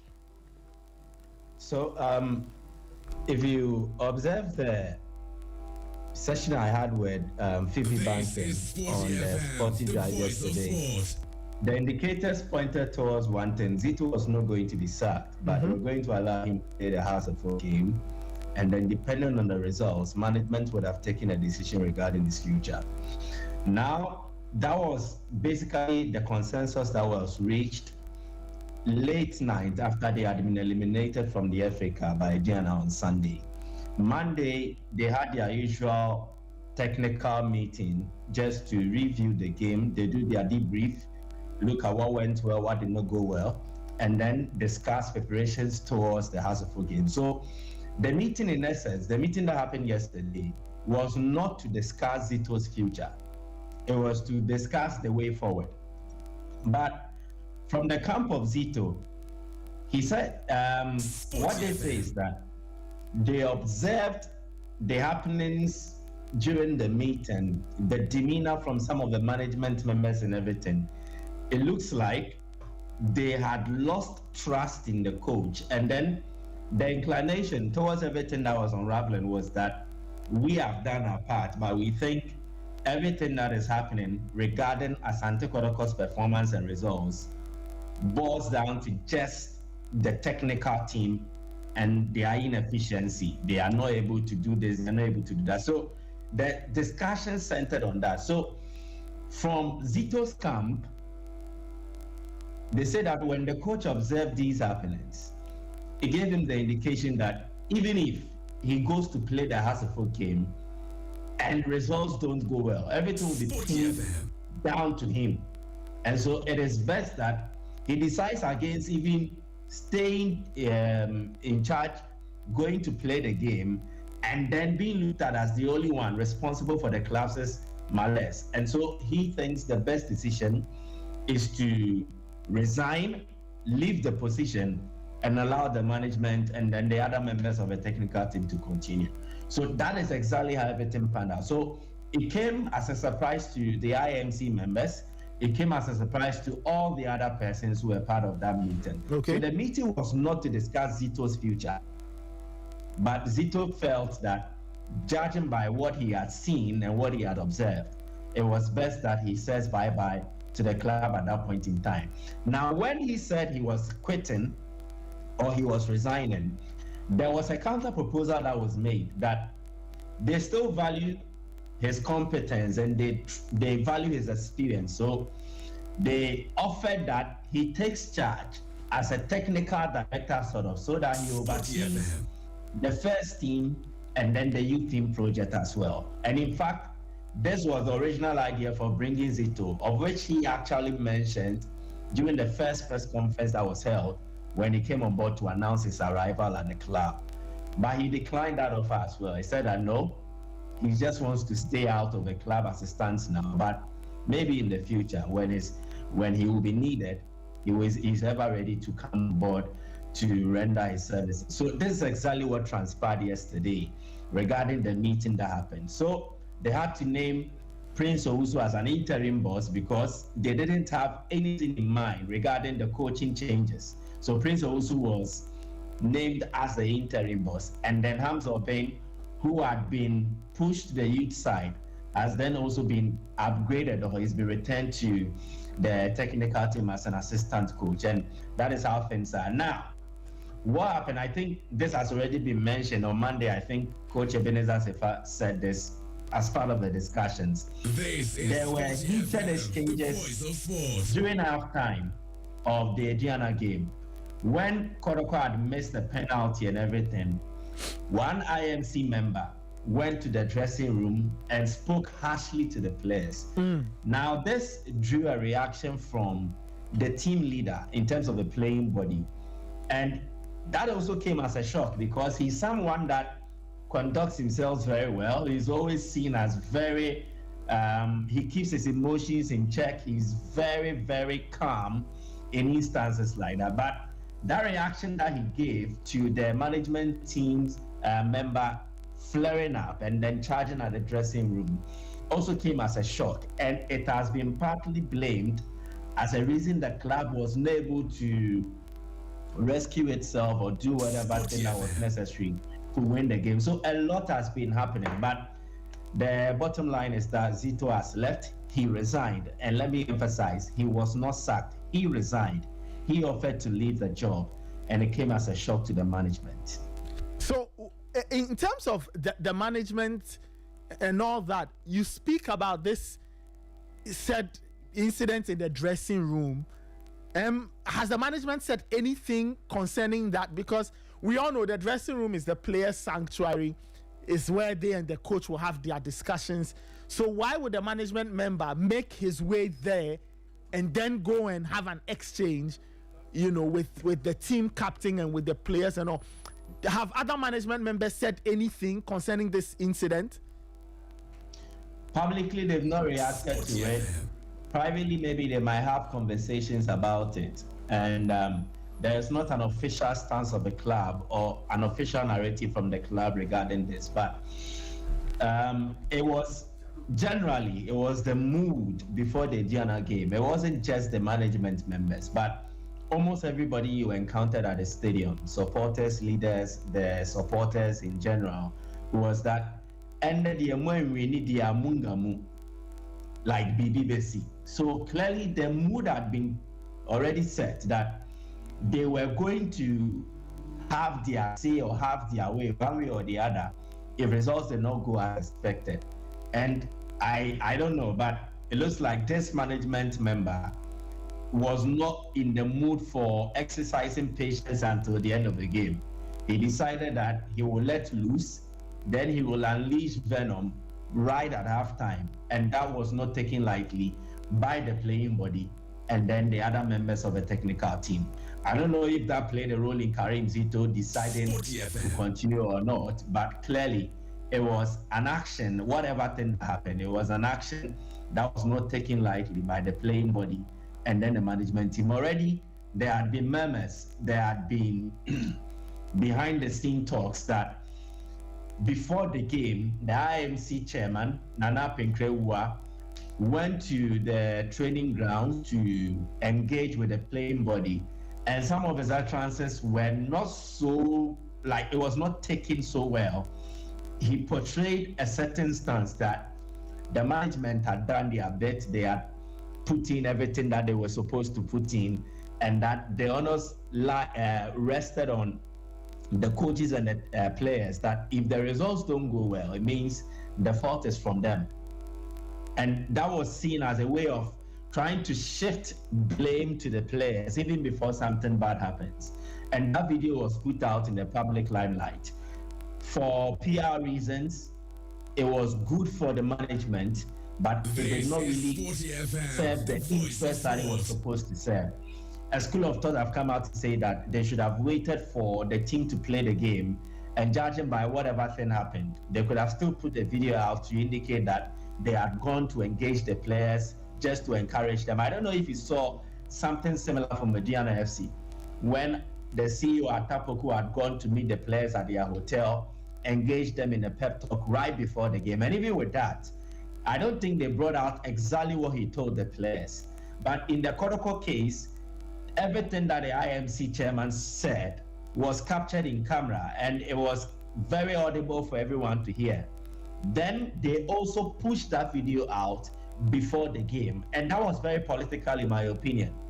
It portrayed a stance that management feels they have done everything that they were supposed to do. And the question you ask is that really the case? And the answer is no. Whatever thing that has happened to Asante Kotoko now, it is like multiple factors have accounted for it. Management, to some extent, did not really take right decisions, and these decisions came back to bite the club.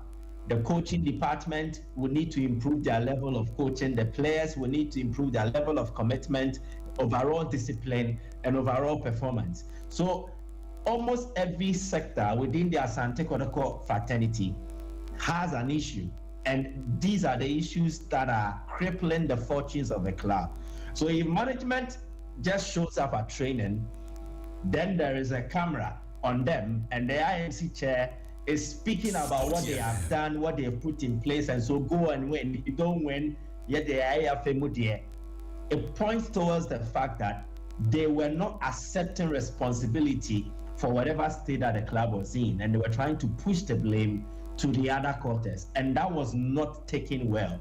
And for people who really are very political and understand the dynamics around a club like Kotoko, they knew exactly where that video was headed towards. And so when it happened that a management member had to speak harshly to the players at halftime during the Diana game, the players also reacted in that manner. So Sambo O'Neill did not just react just because an IMC member had come to speak harshly towards them.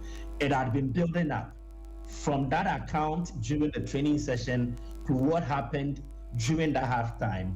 It had just built up to the extent where the players also felt that their voice must be heard. There needed to be a reaction from them And that was exactly what transpired. Now, what does this mean? I don't know. But what it means is that since Asante Kotoko has not had a coach serve as full term. If he was signed for 2 years, 3 years, no coach at Asante Kotoko has served as full term. And they say that he leaves to join a new club or the coach is sacked before the expiration of his mandate. And this has been the trend since. Interesting. How have people been reacting to this, Michael? Kotoko fans, and how have they reacted to the news of Karim Zito's resignation? Divided opinions. There are some who feel, yes, Zito had to leave. And with Zito eventually leaving, they are okay. And the others who also think that that was a very rash decision that was taken. Initially, some thought it was the management that had sacked him, but they just wanted to sugarcoat things. And that is how come, by way of PR, they came out that he had resigned. But in fact, Zito resigned. He didn't want to continue, as I have already mentioned.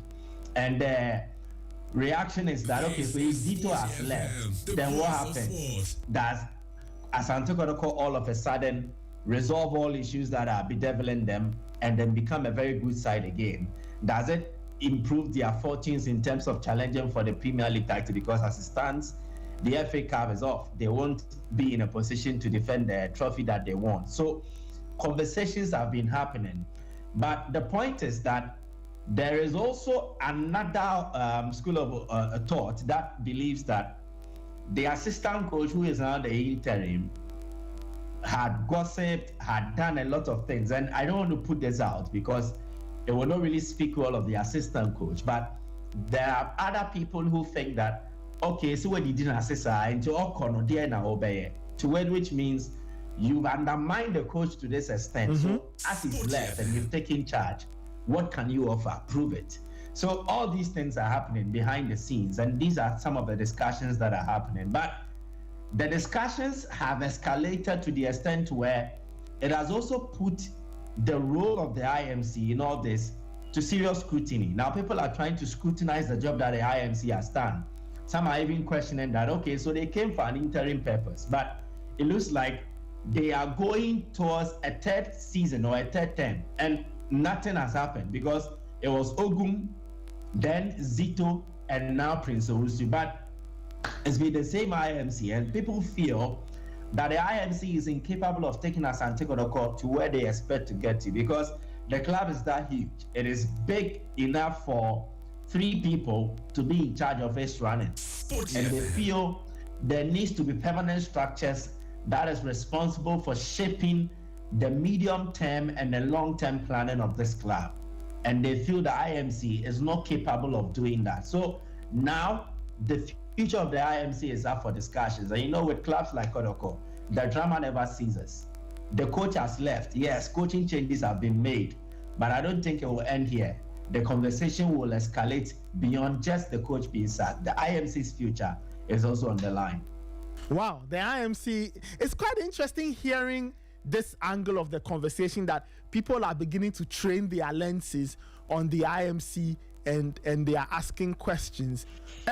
Michael, just finally, as we wrap up on this, Prince Owusu and Hamza Obeng will handle the Super Clash. Are there any conversations ongoing as to whether they will be in charge up until the very end of the season, or there's talk of a new man coming in to take over from Karim Zito on a more permanent basis? So what I can say is that the club had received several proposals from agents and even some coaches regarding the coaching job. And I think it's also one of the reasons where Zito felt that if you were already talking to coaches or entertaining offers from other coaches, then that was a bit disrespectful. It informed his decision to resign. Let me put it that in. As of last week, there had been more than 15 proposals from agencies who were in charge of coaches, and then some from also coaches who were interested in the Asante Kotoko coaching job. I don't know whether they would take a decision before the season ends to appoint a coach, but what I can confirm is that they have received a lot of proposals from interested parties. What I know is that Prince Owusu and Hamza will take charge of the Asante Kotoko game, But again, if a former Asante Kotoko coach returns to the club, I will not be surprised, because members of his coaching staff in previous jobs have already been contracted to work with the club. So it is not surprising if the same person returns to the club in any capacity, whether sooner or later. But what I can say for a fact is that Prince Owusu and Hamza will take charge of Asante Kotoko for the Hassel game. I don't know what happens after that. Maybe when the dust settles, then we can see clearly and know exactly the direction that the IMC will want to embark on regarding this development. Quite interesting. Look, personally, if you ask me, am I surprised? Not necessarily, not necessarily, but I just find this whole thing quite fascinating, because Zito's entry was really heralded. People were happy he was in the job, and now this has escalated. And Nathan, his record is not bad. Yeah. Contextually, his record is not bad. If a coach stays unbeaten in 89% of games he's been in charge in competitive matches, I don't think that is a bad record. Again, management decisions crippled their fate. Kotoko started the season unbeaten. They were the only remaining unbeaten side in the league before they played against Baseke Holy Stars. They had the best defensive record together with Accra Suffolk at a point in time. Then management decides that out of the blue, they will negotiate the transfer of Albert Tamwa, who was then the club's top scorer, their top attacker. They negotiate his transfer without making way for any capable replacement, because the transfer window had then shut in Ghana. So there was no way they were going to replace Albert Tamwa, and we have not even played midway through the season for them to wait until the second transfer window was activated. This is not a coaching decision. This was clearly a management decision that hampered the chances of the team. And as at that time, even though Kotoko had outstanding games to play, they were in the top positions of the league table. And if they had maximized their outstanding games, it would have taken them to the top of the league. So that was a clear management decision, a very poor one as such. And again, the same player goes, no money was transferred to Kotoko as it stands now, and the player returns from Libya. And we don't even know the stage or the current discussions regarding Albert Tamwa as to whether the loan will be made permanent and then the terms involved. So clearly, management decisions have also been responsible for wherever Asante Kotoko finds itself. Zito was not perfect. He did not coach a perfect system. He did not deliver some wonderful coaching to the extent that he can't be criticized. Yes, his coaching at certain points in time left much to be desired. But the bigger issue in everything that has happened regarding Asante Kotoko this season cannot just be looked at as a coaching problem. No, it is more of a management problem. Issues about player indiscipline, players flouting camp rules, players importing aliens into camp, especially for match days. These are management issues. And Justice Blay mentioned it. And it's continued. Hubert Jehu is just a first-timer in this team. This is his first year. For Hubert Jehu to come into the team and also do what the others are doing in terms of importing aliens into camp, it means he picked that attitude up from the camp. And I don't think it is the responsibility of the coach, unless he's the manager. But Zito is the head coach. Then it means there is a superior body that should be responsible for managing affairs in the team. And if these issues are not well managed, and that it escalates to this manner or to this level, then we have to look at it clearly as a management issue. I have said it several times that, okay, I think it's been said. I don't want to sound like a broken record. Raymond has made this point very clear. Kujade Mensah made this point very clear. And then Senior Osu Bempa also made this very clear. Let me just leave it at that. But as I said, if the discussions move to the IMC next, do not be surprised, because that's where it will get to. Wow. So the discussions may move to the IMC. We'll see. So, Michael, so at that point, should it get there, who has the authority to crack the whip? Is it the palace? The palace will now take a decision on the IMC? Definitely, it will come from Menchia. The IMC was given a mandate and after their tenure, I think they are in their third season, they will submit a report to Menchia at the end of the season regarding how the season went, monies that were given them, and how they will account for it. All these will be considered, and a decision will be taken as to whether they should continue, because every season, at the end of every season, it's been like that. During Prosper Nate's first season, when he was even an IMC member, they submitted a report. The report was studied. Then they were encouraged to continue. So they got that empowerment from Menchia to continue for the second season. At the end of the second season, when they won the FA Cup, went to South Africa, won the Toyota Cup, and a presentation was made as well, they were encouraged and empowered to continue because they were then going to play in Africa. So at the end of this season, they will do similar. I don't think Menchia will take a decision now hastily that they are collapsing the IMC. They will allow the dust to settle. They will allow the season to complete. And when they submit their report, the decision will be taken. But what I can confirm to you that there is a certain lobbying behind the scenes, and there are certain campaigns that are running already, because Kotoko is a political party.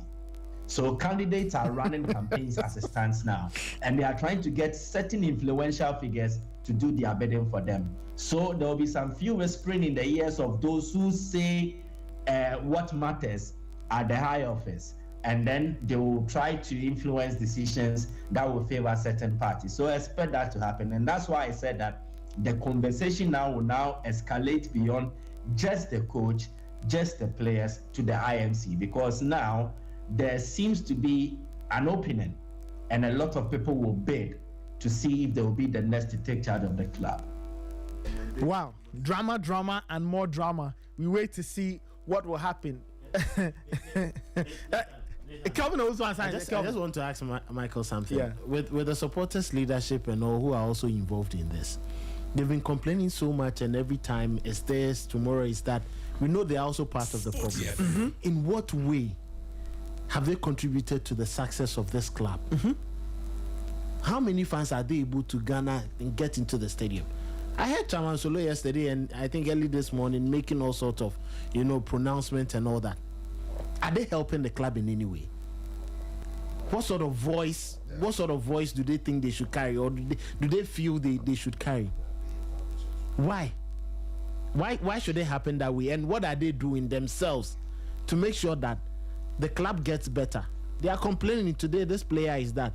If you're a big club and players are misbehaving, just get rid of them and then get better players. Yeah. It's all because all of them have factions, they have players in there. Yesterday we saw Ahmed Toure. I don't want to bring that issue. Ahmed Toure was happy because his players were rejected. Some of the supporters' leadership came together with Toure to bring the players. Zito rejected them, and now let's find a way to get rid of him.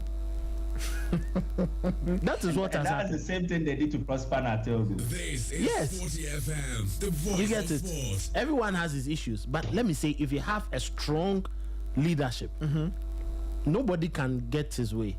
Remember Ogum recently? I'm sure you've seen a video of Ogum talking about the players who helped him to be successful. Yes. When he came, he wanted to get rid of certain players, including the Tuga, the one who helped them win the league. Yeah. Imoro Ibrahim, that left back. I don't know any coach who will see Imoro and tell us that Imoro is no good, he should leave. But because they had a very strong management, they were like, no, we are insisting.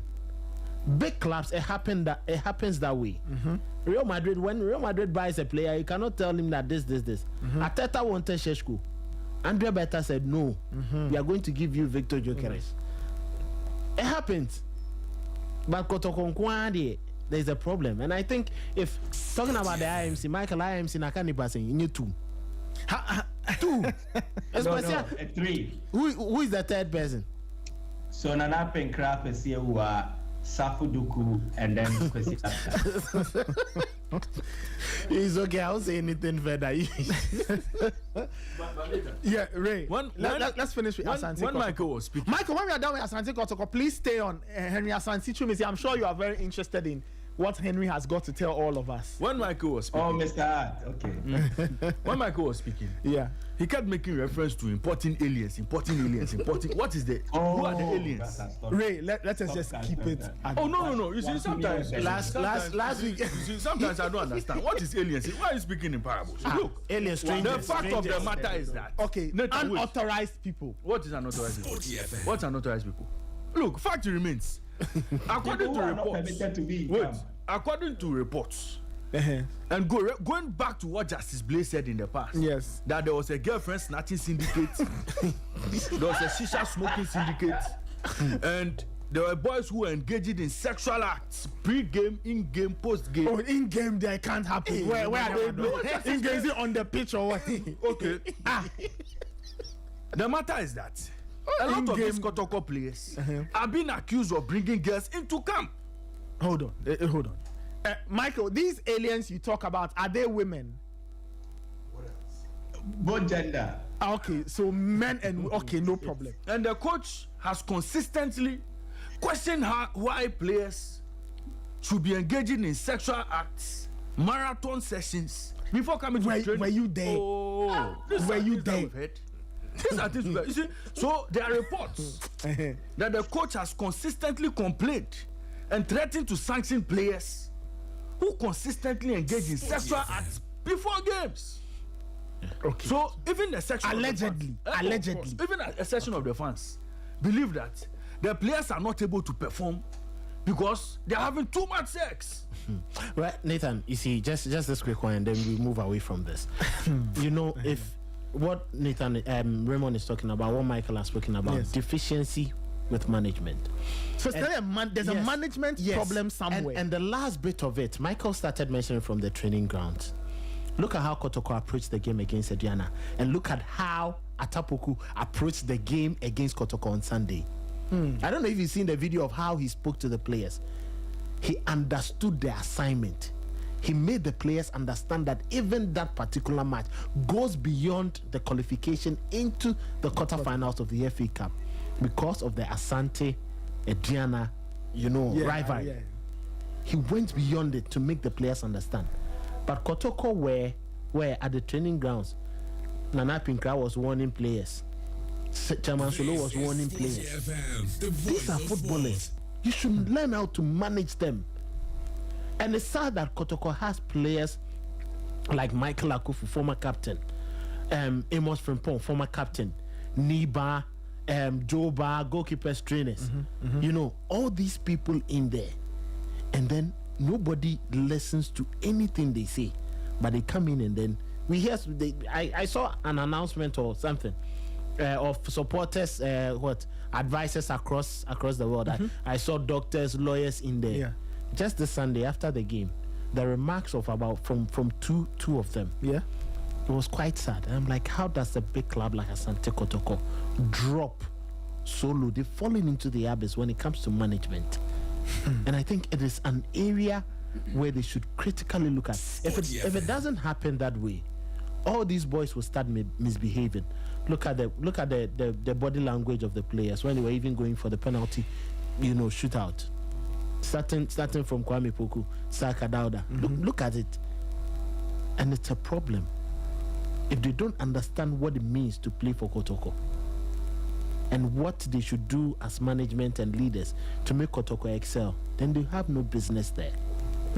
Interesting.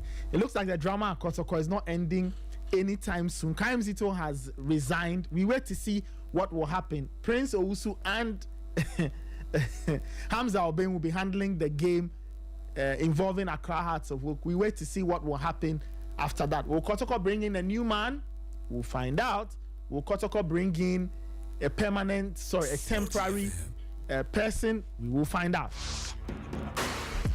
But I know that with Asante Kotoko, there's drama. It's quite interesting that they are very good friends. They are twin brothers, Hearts of Oak. Don't have anything happening at this time. So Hearts there, they are, the raps. They are under wraps. Yes. They have babies under wraps. Waiting to be exposed. Yes. You wait after Sunday. Because I know that these two people, they don't do anything in isolation. They are always together. They are twins. They are always together. Time check 9:28. Your comments are welcome. 054-257-1061. Again, the side question of the morning is still there.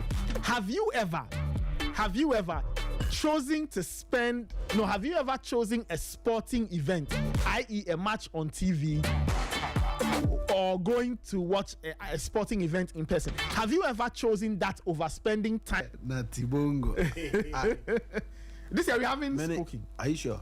Yes, I think so. Was it? Yeah, you were here. I was with Raymond. I have been with you. It was with Raymond. No, both of them. Really? Yeah, it was 2 of us. Okay. When was this? You've forgotten. Hey. You've forgotten, yeah. The other day I came here. Yes. And then I think I also came to. I was on Fifi's show. Yeah, yes. Sporty drive. So why did I assume you had never been with us this morning? But anyway, AFCON Blues. AFCON actually some way. But how are you doing, Henry?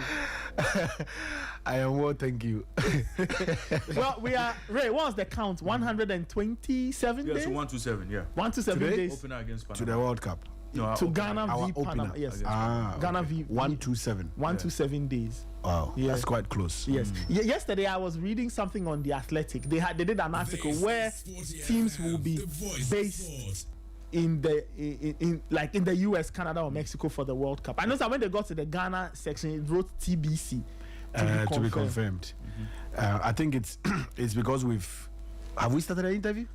Yes. Yes, the interview has started. Listeners, you can send, if you have any questions for Henry, you can send them to 054-257-1061. 054-257-1061. We'll see if we can open the phone lines a little later. We'll open the lines a little later. You take their questions directly. Direct. Yes. Okay, no problem. Why? Did they send you some questions yesterday? Oh yeah, they sent a lot. Yeah. Yesterday he was. They sent questions your way. Yes. So I want them to ask you. Oh, okay. Yeah, but Henry, so you're answering the TBC question. I was saying that after the draw, we made some inspection visits. Okay. But let's not forget that some teams qualified ahead of us, especially the European teams. So they had the luxury of time to choose or select their venues. Mm-hmm. That is what FIFA referred to as the team-based camp. Okay. Yeah. So as we speak, we have decided what is certain is that we have decided to camp in the United States. Okay. And we are supposed to arrive 5 clear days before our first match. So our first match is on the 17th. Tentatively, we should be at the team-based camp by 12 June. Our first game is when? 17th. So per the regulations, you have to be in the host country or the host city 5 clear days before your first match. So we should be in the USA officially by 12 June. By the 12th of Yes, June. Okay. because there are other mandatory engagements by FIFA: marketing, team welcome meeting, visit by the president, team photo shoot, and all of that. Other media engagement before you fly to your match venue. So, plan is that we'll be in the States by 12, go to Toronto by 15th. 2 clear days before the game against Panama, train on the 16th and play on the 17th and fly back to the US, our team-based camp, yes. Okay. So I think the Athletic, at the time they were doing the publication, is because FIFA had not communicated to them where we will camp. Of course. But it's likely we'll be in Boston. Yeah, and to confirm what you said, I went through the list. 95% of the countries that had confirmed their base were European countries. Yes. To be very fair to you. Out of that, Uruguay and Brazil, I can't remember but I know that Uruguay and Brazil, they had already confirmed. Yes. And I guess the list will be updated. It was an article I stumbled on. I found it quite interesting. Henry, let's deal with the elephant in the room. So last week, Friday or so, the GFA announced the appointment of 5 new assistants for head coach Otto Addo. And that has generated a lot of reaction. I'm trying to find the story once again. I don't know if you have the names of head though, but let me see if I can get that for the Black Stars, and I'll mention the designations, and then you can explain to us why those decisions were made in relation to the Black Stars. Okay, I think I found it. Ray, thank you so much. Let's go through the names. So Alain Ravera has been named the assistant coach. He's worked with the Guinea national team. and AS Monaco in France. Kim Lasbiokegren, current Black Queens head coach, he is also supporting Otuado. And then there's Jose Daniel Martinez Alfonso, currently works with MLS side Atlanta FC. He's the assistant coach and video analyst with the team. And then there's the return of Carlos Lozano Romero as team physiotherapist. So I'm to assume that he worked with the Black Stars in previous years. The story says he was with us in Qatar. So he's back. Yeah. And then there's another addition, Dwayne Parkwesi Piazza, or Piazza. He's joining as the performance coach. So first question, why these gentlemen? What went into making this decision to add 5 more members to the back room? Okay, thank you, Nathan. I think the last time I was here, I spoke proficiently to this particular issue. It's one of the areas we tackled the last time I came here. I mentioned that the technical head, which is Otto, had made some requests. Okay. This is the biggest competition in football. You always want to put your best foot forward. In taking decisions, it must be decisions that positively impact the team. And so the coach met the hierarchy of the FA, and they all unanimously agreed that there was a need to strengthen the backroom staff going into the World Cup. Yeah. Now the next issue becomes who does what, or who comes in to play what role. That would be the next issue. For the medical side, Dr. Pambo had always pressed on the FA to expand it a little bit. Situations in a World Cup or a tournament is completely different from situations in a one-off game or 2 matches. The truth is that a lot of these players will return from their clubs with issues, medical issues. Some of them play through the pain barrier. Some of them play through certain conditions, and so we are always in touch with these clubs to let us understand the medical record or history of the players even before they arrive. You should see you should come to the medical room match day -1, match day -2 to see what the medical team go through before matches. Players go there immediately after dinner. Some players have knocks, some players have knee issues, some players are looking for massage, and this medical team, honestly, I praise them a lot. There is this man who works with Kotoko, Samuel Kwame Nkrumah, SK. He's been with the Black Stars, I think, 2015. Sometimes they sleep as late as 2-3 a.m. because they are working on players, because players are taking massage, because some have knee issues. They have to put ice on the knee. They have to relax their muscles sometimes. And these players also love spending time in the medical room because that is where they are able to share their problems. So if you have quite an expanded medical team, these men are able to work on the players quicker enough for them to have enough sleep. So if you have 26 players in camp, and after dinner every day, half that number go to the medical room for treatment, it means that the probability of having players with less rest and sleep is high. Yeah. Because if the hands in the medical room are not enough, then it means players will go and queue. And the more they queue, the worse it becomes. Some players spend as many as 3 hours on that treatment bed for massage, for other treatments, for other medical needs. So eventually they decided to add to the number, and that's why Carlos is back. Carlos, like I said, has been with us before. He was with us in 2022 in Qatar. He's worked with a number of Spanish clubs. His recent job was, I think, in Abu Dhabi, Al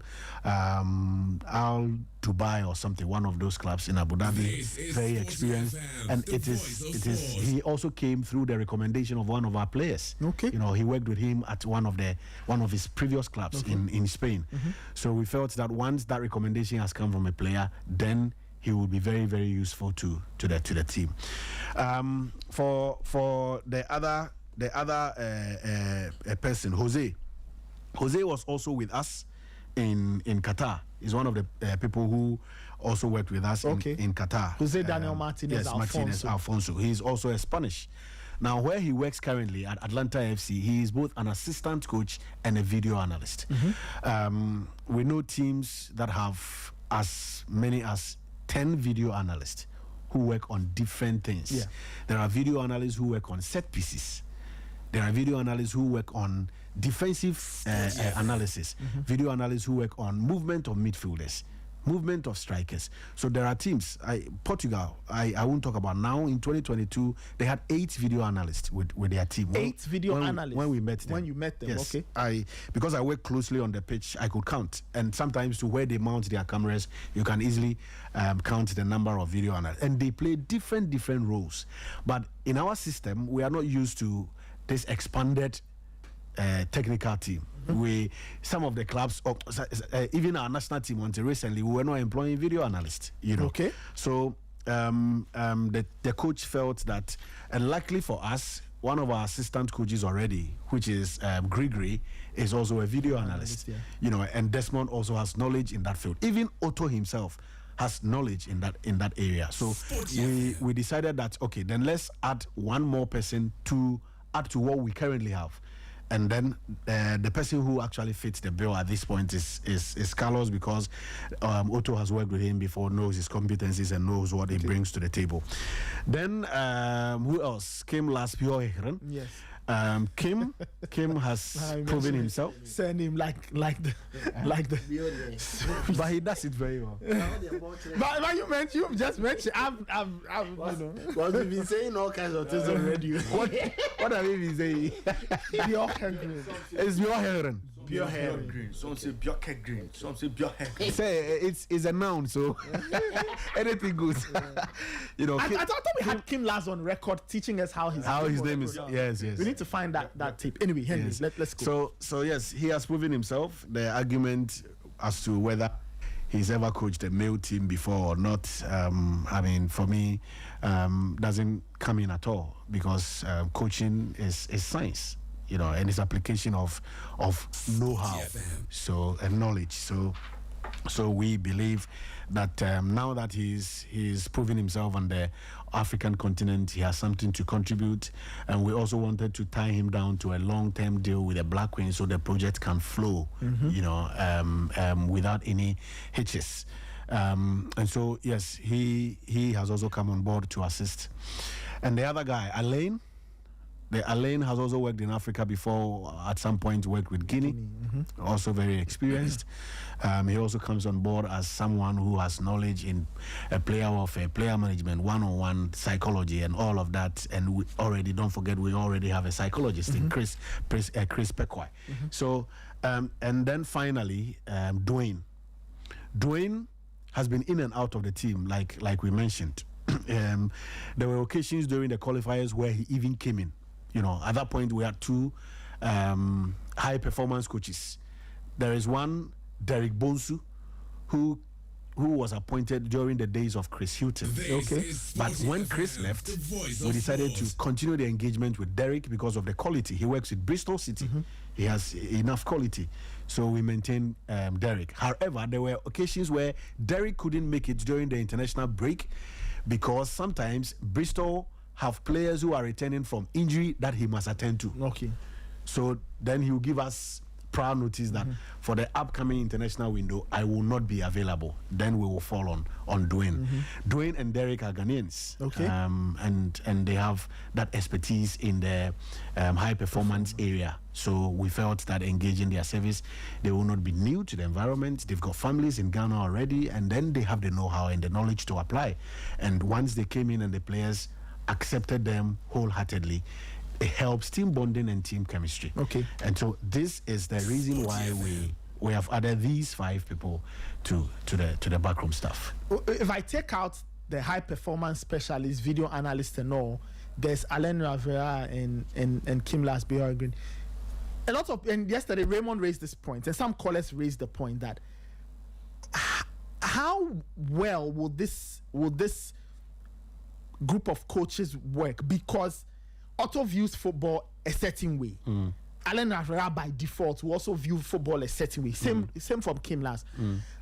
How is the FA ensuring, or what considerations were made to ensure that when you put these three heads together, they will all be on one page and they will not be pulling in different directions because of their own default tactical orientations and their own understandings of the game? Yeah, I think that's a valid point. Otto is a German, Alain is French, Kim is Swedish. And so yes, they have different football backgrounds and orientations, but I think they all work towards a common goal, and that's the one beautiful thing in football.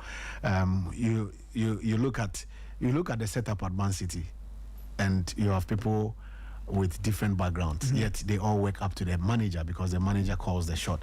Same for Liverpool, same for Arsenal, same for even in Senegal, our brother Senegal. During the days of Aliou Cissé, he was the boss, but there were other people in the backroom team who were doing a lot of the work, a chunk of the work, and they all report to him. One other thing I have seen about the Black Stars is that since Otto came in, I have been very close to the things they do before we play. Let me share this beautiful story with you.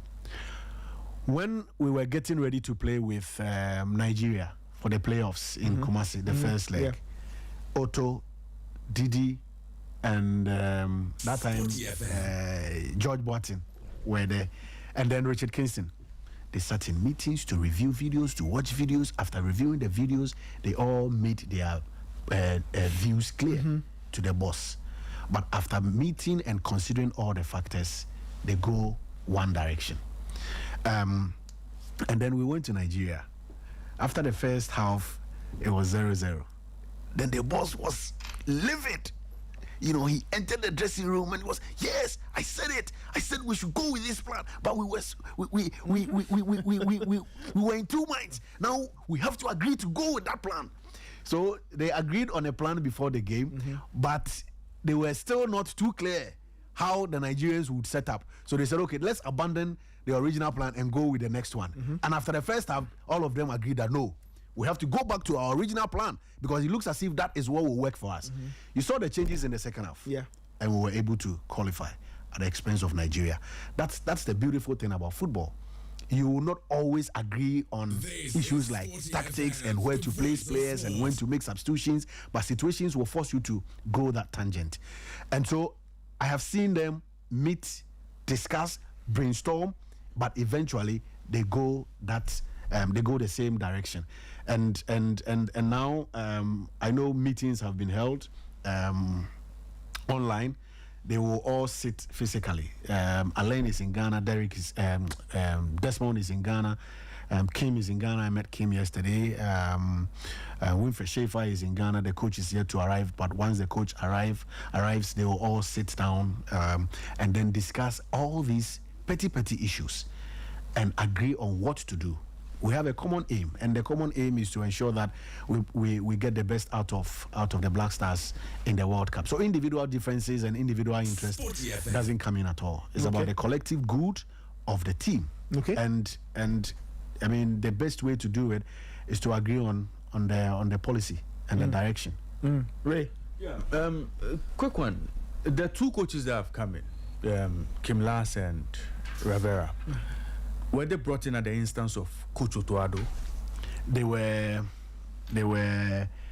coaches who were part of a bigger pool, and then eventually they settled on them. So when you say they, did Otto settle? Yes, he had a hand in it. On these two coaches. He had a hand in it. Yes, because reports we are getting, seems Otto is not very happy with these appointments because he feels it's more of an imposition on him. Imposition? Yeah, almost like they are being imposed on him, but they are not his choices. That's what we are hearing. I mean, yeah, it's one of those things. This is in this industry of football, every day there are rumors and issues and here and there, but the FA, first of all, the FA and Otto decided to go a certain direction. Now, the direction was to strengthen the technical team, which is positive. Secondly, the FA and Otto collectively came up with a list of coaches to fill in those gaps, and eventually we have these men going to do the job. Sometimes your choice may not be my choice. It's normal. You know, the leadership of this company, for instance, may not have played any role in selecting who sits behind the microphone and who does what. But at the end of the day, once the fact that they did not make an input does not mean they shouldn't support the project. Eventually, there is a leader, and that leader moved towards ensuring that the success that we are all looking for is attained. So those, I prefer this or I prefer that, is normal. But eventually, a decision has been made. There was no opposition. There were discussions. The discussions went different ways, and a decision is made. And the decision is what we go with. Now, there's been the practice where prior to World Cups, we announce scouts for various teams. Yeah. Are we going to see a different scouting team? Apart from I haven't. The coaches have. They haven't said anything to me yet, so I don't know what the plan would be as regards scouting for the team prior to the World Cup. But Raymond, you know very well that the means of scouting 20 years ago when we first qualified for our World Cup 2006 is different from what happens today. You do not necessarily have to get a scout to go and sit in the stands to watch your opponent before you scout. There are different softwares, different platforms. You can even do it unannounced. So there are different ways of going about that scouting project. So I can't say much about it for now, whether that practice of getting or appointing scouts in times past will continue or not. But in the absence of that, we can still scout our opponent. I don't want to believe that. Okay, so last week I read an article that Panama will come to South Africa to play against the Bafana. Yeah. So I immediately went. It was like a coincidence. Immediately when I saw the story, I read the story quickly. Within 2 minutes, I was done. And then 5 minutes later, I had a friend. Charlie, is it Panama for South Africa? And you must come to go show. But you can still sit in Ghana and watch TV and still scout them. You know, so there are different ways and means of going about that. But the decision of the FA may be different from my decision, so let's wait and see what the FA will do in that regard. Henry, let me ask you, this is a bit of a tough question, but I'll ask you. I'm sure you know how people feel about Otto, or a section of the Ghanaian football public. Some people don't think that he should be in charge. Some people don't think he didn't qualify us for the AFCON, so he shouldn't be in charge, blah, blah, blah. Some people say that the addition of 5 people to the technical team is almost like a subtle admission on the side of the FA that, you know what, maybe Otto isn't that good, so we are doing this to help him. What do you make of all these thoughts, and how does the FA feel about Otto Addo? Is this move a way of propping him up so he's able to do the work? Is this a subtle admission that maybe he's not that good, so we want to give him help? This addition of the assistants, what? Nathan, first of all, I respect the views of contributors and followers of football, because that's the only way we can build. Your decision and my decision may differ. At the end of the day, I have an opinion. I am entitled to my opinion. It doesn't make me your enemy. Okay. Raymond sits here every morning. I listen to him, but I have a very good relationship with him. If Raymond says something about me, I need to admit. Now I have to look at it in different ways. Is my brother being honest with me, or he's only preaching mischief? If he's being honest with me, then it means I need to take the lessons from whatever his admissions are, as it were. So, yes, people's position and perspective about Otto is fair, because they say he didn't qualify for the AFCON. Did we qualify for the AFCON? No. That's a fact. Yes, you can't change it because there is evidence to back it. But the same man was able to take us to the World Cup. Again, if you are arguing on that tangent, then it makes him a good coach. If you are arguing on the AFCON tangent, then it makes him a bad coach. This is a strategy that we deployed 4 years ago when we qualified for Qatar. Okay. This is a strategy that we deployed we're in 2026, right? So 2024 when Chris was in charge in Cote d'Ivoire. So it is not that we are doing it to subtly accept that Otto is not good, and for that matter we want to strengthen his backroom staff. Not at all. It's a strategy that the FA had always relied on in times past, in previous tournaments, and we believe that it helps us and gives us a certain good feeling and good image in terms of strengthening our technical team. You need the best at every moment, especially on the world stage in that big football competition. It has nothing to do with who is the head coach. Okay? I'm sure that if Raymond was the head coach of the Black Stars today, and once the FA believes in this particular strategy, we would have gone the same way. Okay, so it's not personality specific. No. It's always a plan. It's just a plan. It's a strategy that we believe in, and that's what. And let me say that once we approached the ministry and discussed this particular strategy with the ministry, they were more than happy, and they jumped to it, and here we are today. Well, great. Finally, on pre-World Cup stuff, we have 2 friendlies next month. Yes, not to Germany, 27th and 30th, and Austria. So, question number 1: what are we aiming to get from those friendlies? Question number 2: when I look at the and this is my own question, when I look at the composition of our group, we play 1 Western European country, we play 1 Central American country, we play 1 Eastern European country. Maybe I'm jumping the gun, but why are we not playing at least 1 Eastern European country to give us an idea of Croatia, or that will come further down the line? We will play 2 more friendlies in May, June. Okay. Before the World Cup, so that consideration will be made. Okay. Now for the 2, what are we hoping to learn from playing Germany and from playing Austria? Yes, hopefully, I pray this doesn't happen though, but hopefully, we should have the full complement of the team for the match friendlies, with the exception of Kudus and Salisu, who are currently injured, but the rest should be fine. I know Thomas is having some slight issues at Villarreal, but we're in touch with him, and we are very positive about his recovery before the match international window. So we should have some sort of bonding and chemistry, and then telepathy coming from the qualifiers. And so that consistency is what we are looking for. Again, it gives the coaches the opportunity to look at some other players, because the last time I was here, I remember telling you that we have the opportunity to name 26 players for the World Cup. So we are looking at playing 2 high-profile friendly matches and how these players will react in those friendly matches. These are very important friendly matches against teams that have also qualified for the World Cup. Austria have qualified for the World Cup. Germany are a powerhouse when it comes to the World Cup.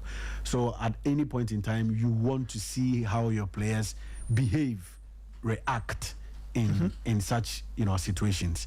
Another thing is, in difficult moments, how do these players react? We are playing against Austria in their home. We are playing against Germany in their home. So it's not a neutral ground where you say it's a 50-50 affair. Both games will take place in the home grounds of the teams. Okay. Austria in Vienna, Germany in Stuttgart. And this also gives us the opportunity to test ourselves. Especially against Germany, who have done so well in the World Cup. Austria may not be a force, but they have a good coach in Ralf Rangnick, and he also brings a lot to the table. And I mean, when we finished the draw and we returned to the team hotel, he was the first coach who approached us. That he wanted to play us. Okay. Yes, but at that time, we were still looking at other options, but eventually we needed to give him this friendly. So this friendly, I think, will be very, very beneficial to the team. And hopefully, when we play in late May, early June, that is very close to the tournament. That's when you can talk about team shape and tactics and how players react and all of that. But this one is also one of the games that will help us in our build-up. A few months ago, when we qualified, the team had a certain feel. A few months on, players are having issues. You mentioned Thomas Partey. Ernest Nuyama has had his injury challenges.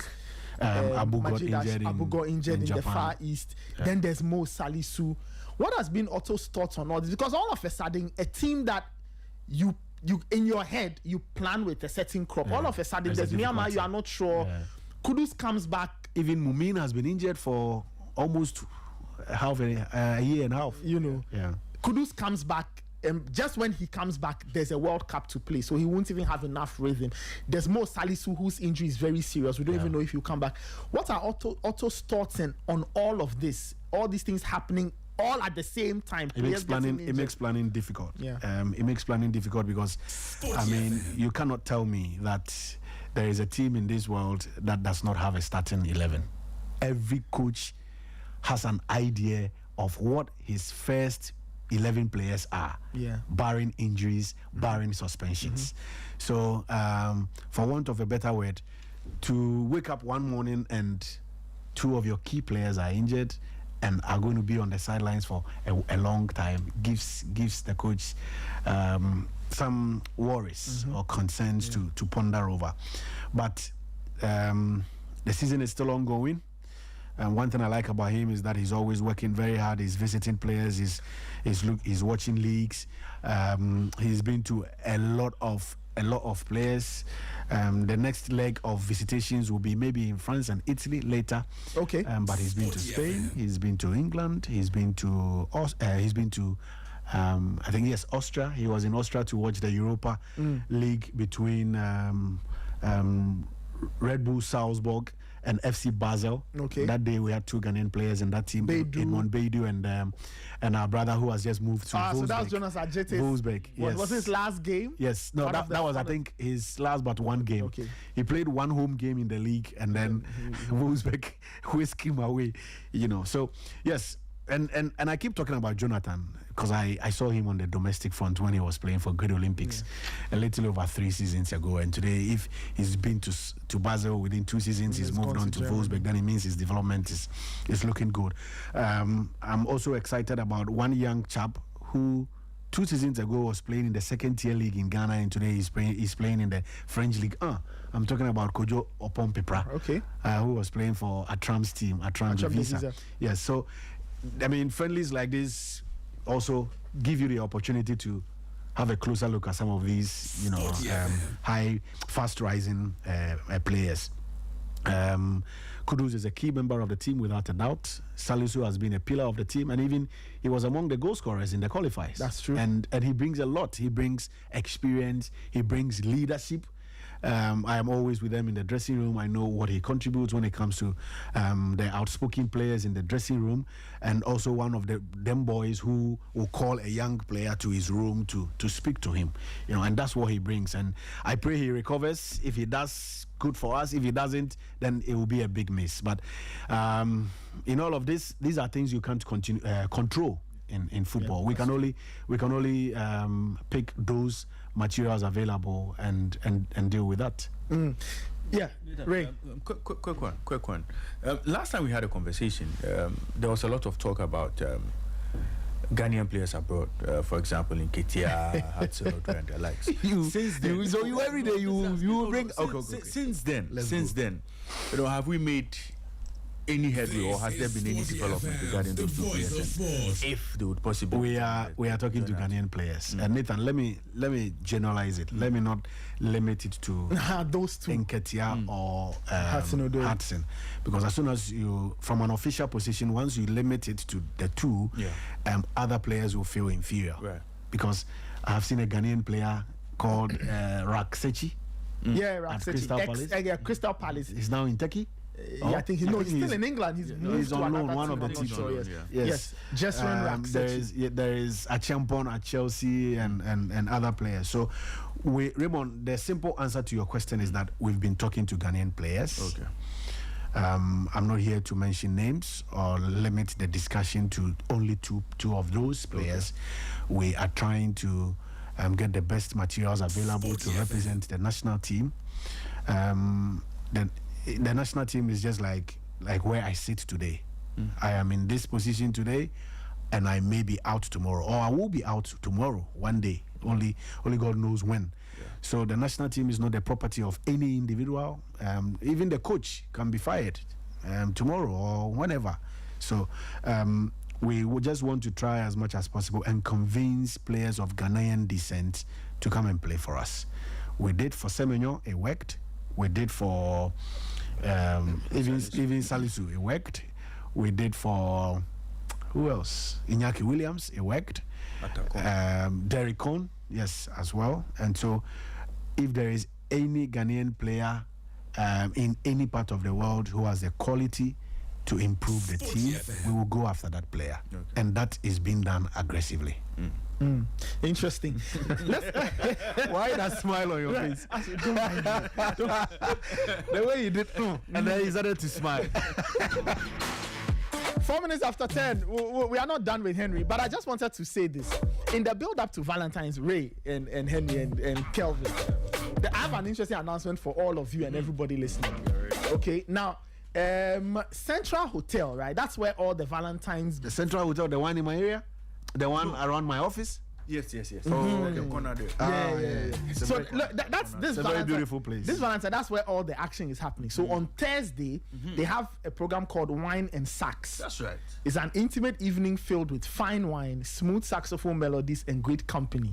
Right. So if you are going alone, it's 450 cedis. If you are going with somebody, it's 800 Ghana. Okay. And then on Friday, which is Valentine's Day itself, they've got the Valentine Rendezvous. Enjoy a special dinner with your partner, or you can walk in solo and celebrate love your own way. Again, 450 for singles, 800 for couples. Now, if you are a couple and you are attending the two, you pay 1,500 only. Oh, fantastic. Now, if you are looking for an escape, you want to go and blow time extended, they have a relaxed Valentine's getaway made for couples from the 13th to the 14th of February. It's 3,000 cedis a night, or 5,499 for a 2-night stay. Wow. Now make this Valentine's truly unforgettable at Central Hotel, contemporary Ghanaian luxury. You can reserve a spot today. Raymond, take the number 027 530 5054 or 054 773 6516. People, take note of the number. So 027 530 5054 or 054 773 6516 to reserve. To take these numbers and call to reserve. Central Hotel, where love meets luxury. Henry Asante is still here. Henry, let's talk about the Ghana Premier. You came in a jacket draped over a Ghana Premier League t-shirt. Yeah. This weekend is the Super Clash. What's being done to hype it up? The first Super Clash that I watched earlier in the season, Kotoko won that game by a goal to nil at the Accra Sports Stadium. From a personal perspective, I wasn't too pleased with the marketing. I didn't see a lot of noise about it because it's the biggest game in Ghanaian football. This one is happening this weekend. What's being done to remind people that there's the Super Clash, and what's being done to tell them to follow and watch? The first challenge we have is the Karim Zitori's ignition. But I think it adds a certain thing, or Kelvin, it takes something away from it. No, but it's dominated the airwaves since yesterday, and it will continue. If I'm not mistaken, it will continue very deep into the week. Yes, because now people want to know what Prince Owusu and Hamza Obin bring on board.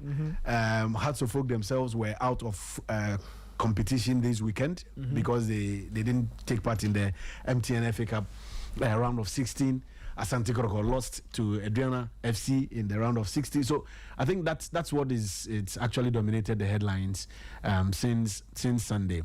But that notwithstanding, we still have to promote the game. Yesterday I was in discussion with the head of the competitions department to quickly move his working apparatus to Kumasi early, because sometimes it's not because we are faced with many challenges. First of all, Kelvin and I are proper Kumasi people. Yes. Our Kumasi people and their social activities, they don't joke with it. Not at all. You know, so you need to do a constant engagement for them to have that recall. And top of mind awareness is very, very important in situations like this.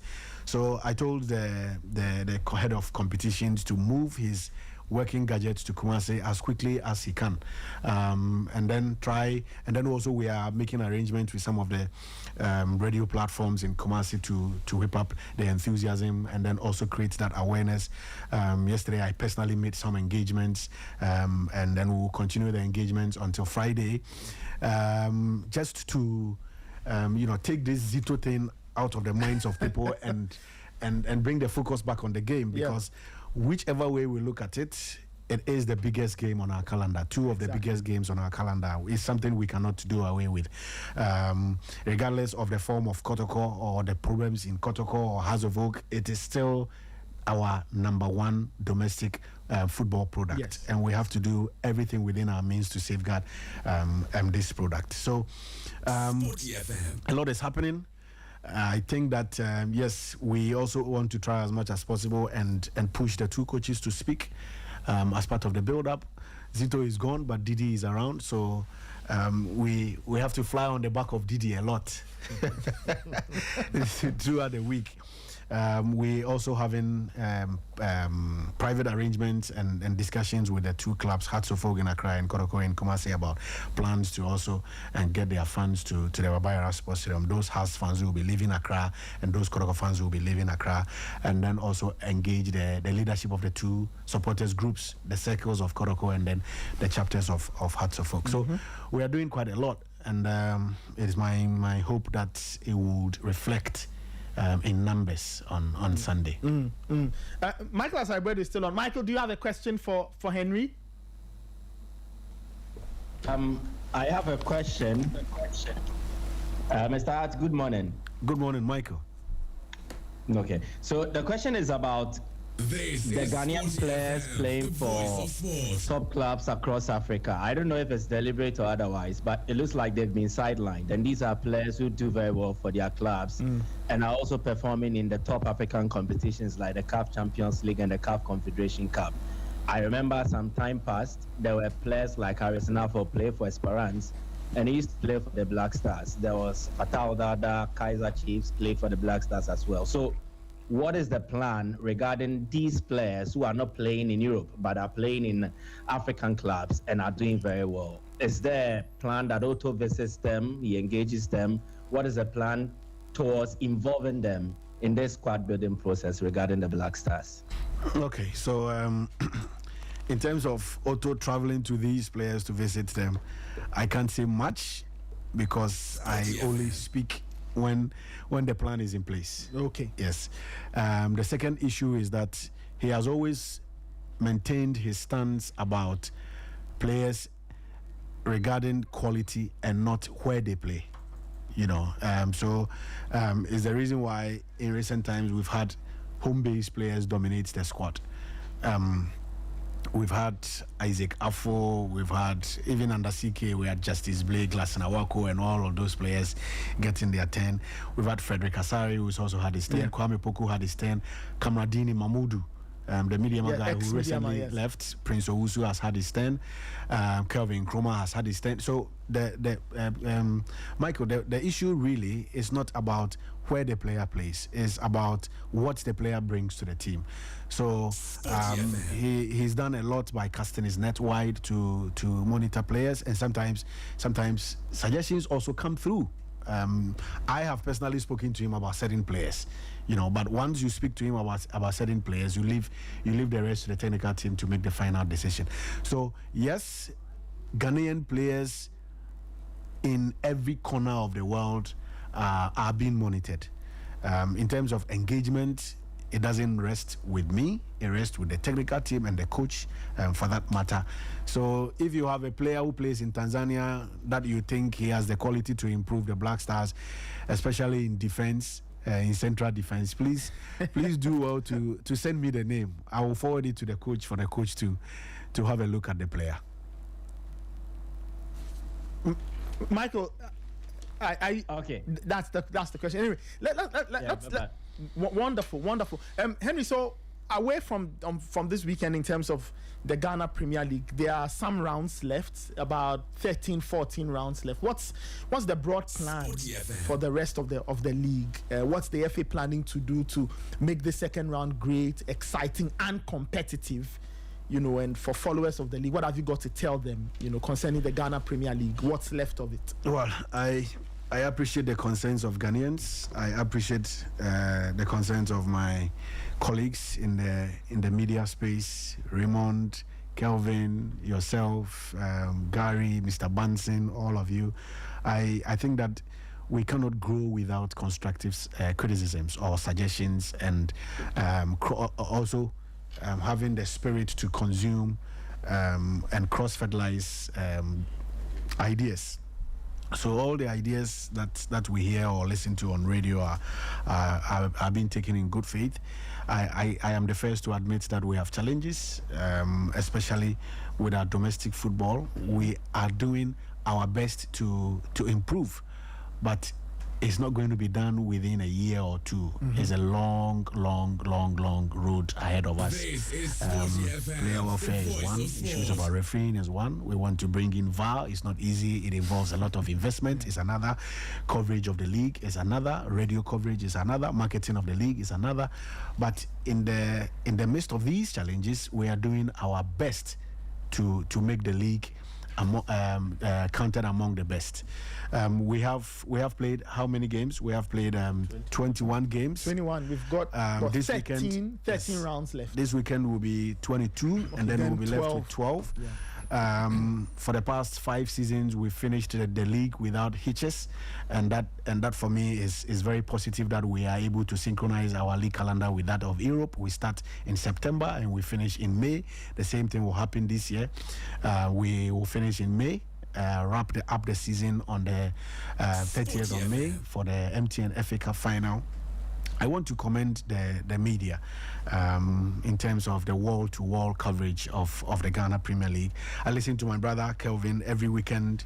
I know these league centers very, very well because I did it over and over and over and over again. And some of these league centers, Nathan, are very problematic. Coverage is an issue. Even camera positions are always a challenge. But regardless, we make effort to bring the game to the doorstep of Ghanaians and put these games on TV and put these games on radio and even go there to report for other tabloids and platforms. And we greatly appreciate it. It's not going to be easy until we come to the end of the season, but we are doing our best. Midiema are halfway through the season on top of the league. Heart of Lions started very well. Yeah, they have dropped in terms of performance. I don't know what is going on with the team. Adriana, the last time I came here, I spoke about Adriana and what they are doing. Atapoku and his people, they are doing something great. Which other team? I think the 3 new entrants are kind of struggling. Yeah, they are. Hoho United is struggling. All Blacks and the 11 Wonders. Wonders are rock bottom. Yes. I don't know how they are going to get out of that position. But all in all, I think it's been good. I have personally watched over 20 games so far, some on TV. Some I drive to the match venues to watch, and I am very, very impressed. We will do everything possible to ensure a successful season. Great stuff. 10:17. Henry, just quick, yes. We know the Super Clash is at 5 p.m. Why? Any reasons for that decision? It's at 5 p.m.? Yes. And then maybe I think it's because of TV. Okay. They want to put it on TV. Yeah, I think it's because of TV. It's not a bad time at all. Yeah. All right. Let's open the phone lines. 054 257 1061. 054 257 1061. Henry Asante Chume says, GFA's communications director. You can call in, ask a question. If he has a response for you immediately, yes. If not, I'm sure he will give us a response later. Let me take this caller. Hello. Good morning, my patron. Yes, good morning. How are you? Very much for the West Coast this morning. Yes. What's your name and where are you calling from, please? This is Emmanuel. Okay. All right, Emmanuel, please go ahead. I want to ask Mr. Henry some small questions. Yes, Henry is listening to you. Mr. Henry, good morning. Hello, good morning. Good morning, my boss. Hope you are doing great. Yes, I am fine, thank you. Mr. Henry, please, what do you make of Otto Addo as a coach in terms of Oh, calm down. You guys will calm down. Okay. You. Sporty FM, the voice of sport. In terms of his tactics, his system, and his philosophy. Number 2, what has he able to improve in his backcasting? Number 3, why wasn't he sacked even after failing us from qualifying for the AFCON Cup? And the last question, please, you guys should also listen to Ghanaians. People should listen to Ghanaians. The football is not for only the football people. When Ghanaians talk, we want you people to listen to us. Yes, Nathan. Okay, I mean. So I'm done. If you are asking my question, you can answer my question. No problem. He will answer all your questions. He will answer all your questions. All right, Emmanuel, thank you so much. Henry, do you want to answer? So the first one is what? So the very first question is, what do you make of Otto? Unfortunately, I can't answer. If I was in your seat, I can answer. Okay. Yes. Question number 2. The FA believes in him. That's why he's there.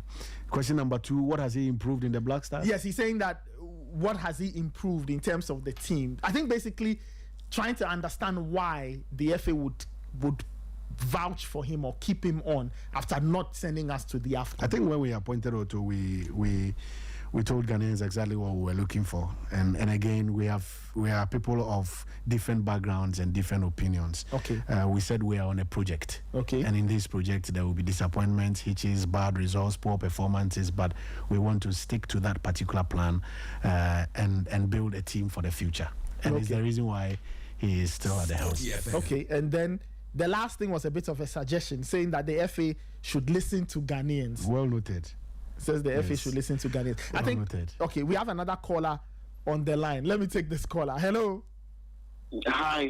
Good morning, Nathan and the team. Good morning. Yes, good morning. What's your name and where are you calling from, please? My name is Charles. I'm calling from Ashorman Estate. All right, please go ahead. Yeah, so my question is, I want to know who is paying for the services of this gentleman we've asked to help the coach. Is it the ministry? Is it the FA? I want to know, please. Okay, all right. Henry, so I think some of them are here for short term. So some of them are only here for the World Cup project. So it's not like a long-term contract. Yeah. So he wants to know who's paying for them, whether they are here long-term, short-term. Definitely is the state. So the ministry. Yeah. Okay. Ministry. Charles, is your question answered? I'm sure you have a follow-up. Yeah. I mean, yeah, it's answered, but I feel we are spending so much money on the national team. I mean, look, we love the game. I mean, the national teams give us a lot of joy. I mean, that's fact. But we are spending so much. I mean, because we've added 5 new gentlemen to assist the coach. The coach is still going to maintain his normal salary. Now, the meaning for sometimes they are told the coach is old for several months before eventually, we pay. Now we are adding 5 more gentlemen. They're going to be paying. The state is going to be paying. We are spending so much money on the national team. I don't even think that these men that we've added can win the World Cup. So if you ask me, that's too much money we are spending. We have other issues in the sporting area we need to tackle. Man, we are spending so much money. I mean, it's too much. I mean, that's just my suggestion anyway. I mean, thank you so much. Thank you. All right. Thank you so much, Charles. 10:22. Let's take a few more calls and then one beautiful thing about democracy. Yes, we have different views and we accept all those views. But if you want to delve into the issues one after the other, you realize that the voice of sport. Sometimes we have to spend to make money. We have to spend to make the money. Yeah, okay. Let me take this caller. Hello. Good morning, Nathan. Yes, good morning. Yes, Annabelle. Yes, Annabelle, how are you doing? I'm good. Yes. I'm like 1440. I'm at Mahama Road as we speak right now. I see, because it sounds like you're on the move. Your line is not as crisp as it always is. Just hold on a second. No problem. No, it's okay. Now? Yeah, it's better. Good now? It's better. It's not your fault. You are on the move, but we can hear you. Please ask your question. Good. My first question is, I want to find out how did Otto manage to convince them to keep him at post after he refused. He couldn't win even one match in the Cup of Nations qualification. Now, second question, upon the criteria at which they were selecting coaches, they themselves put it across.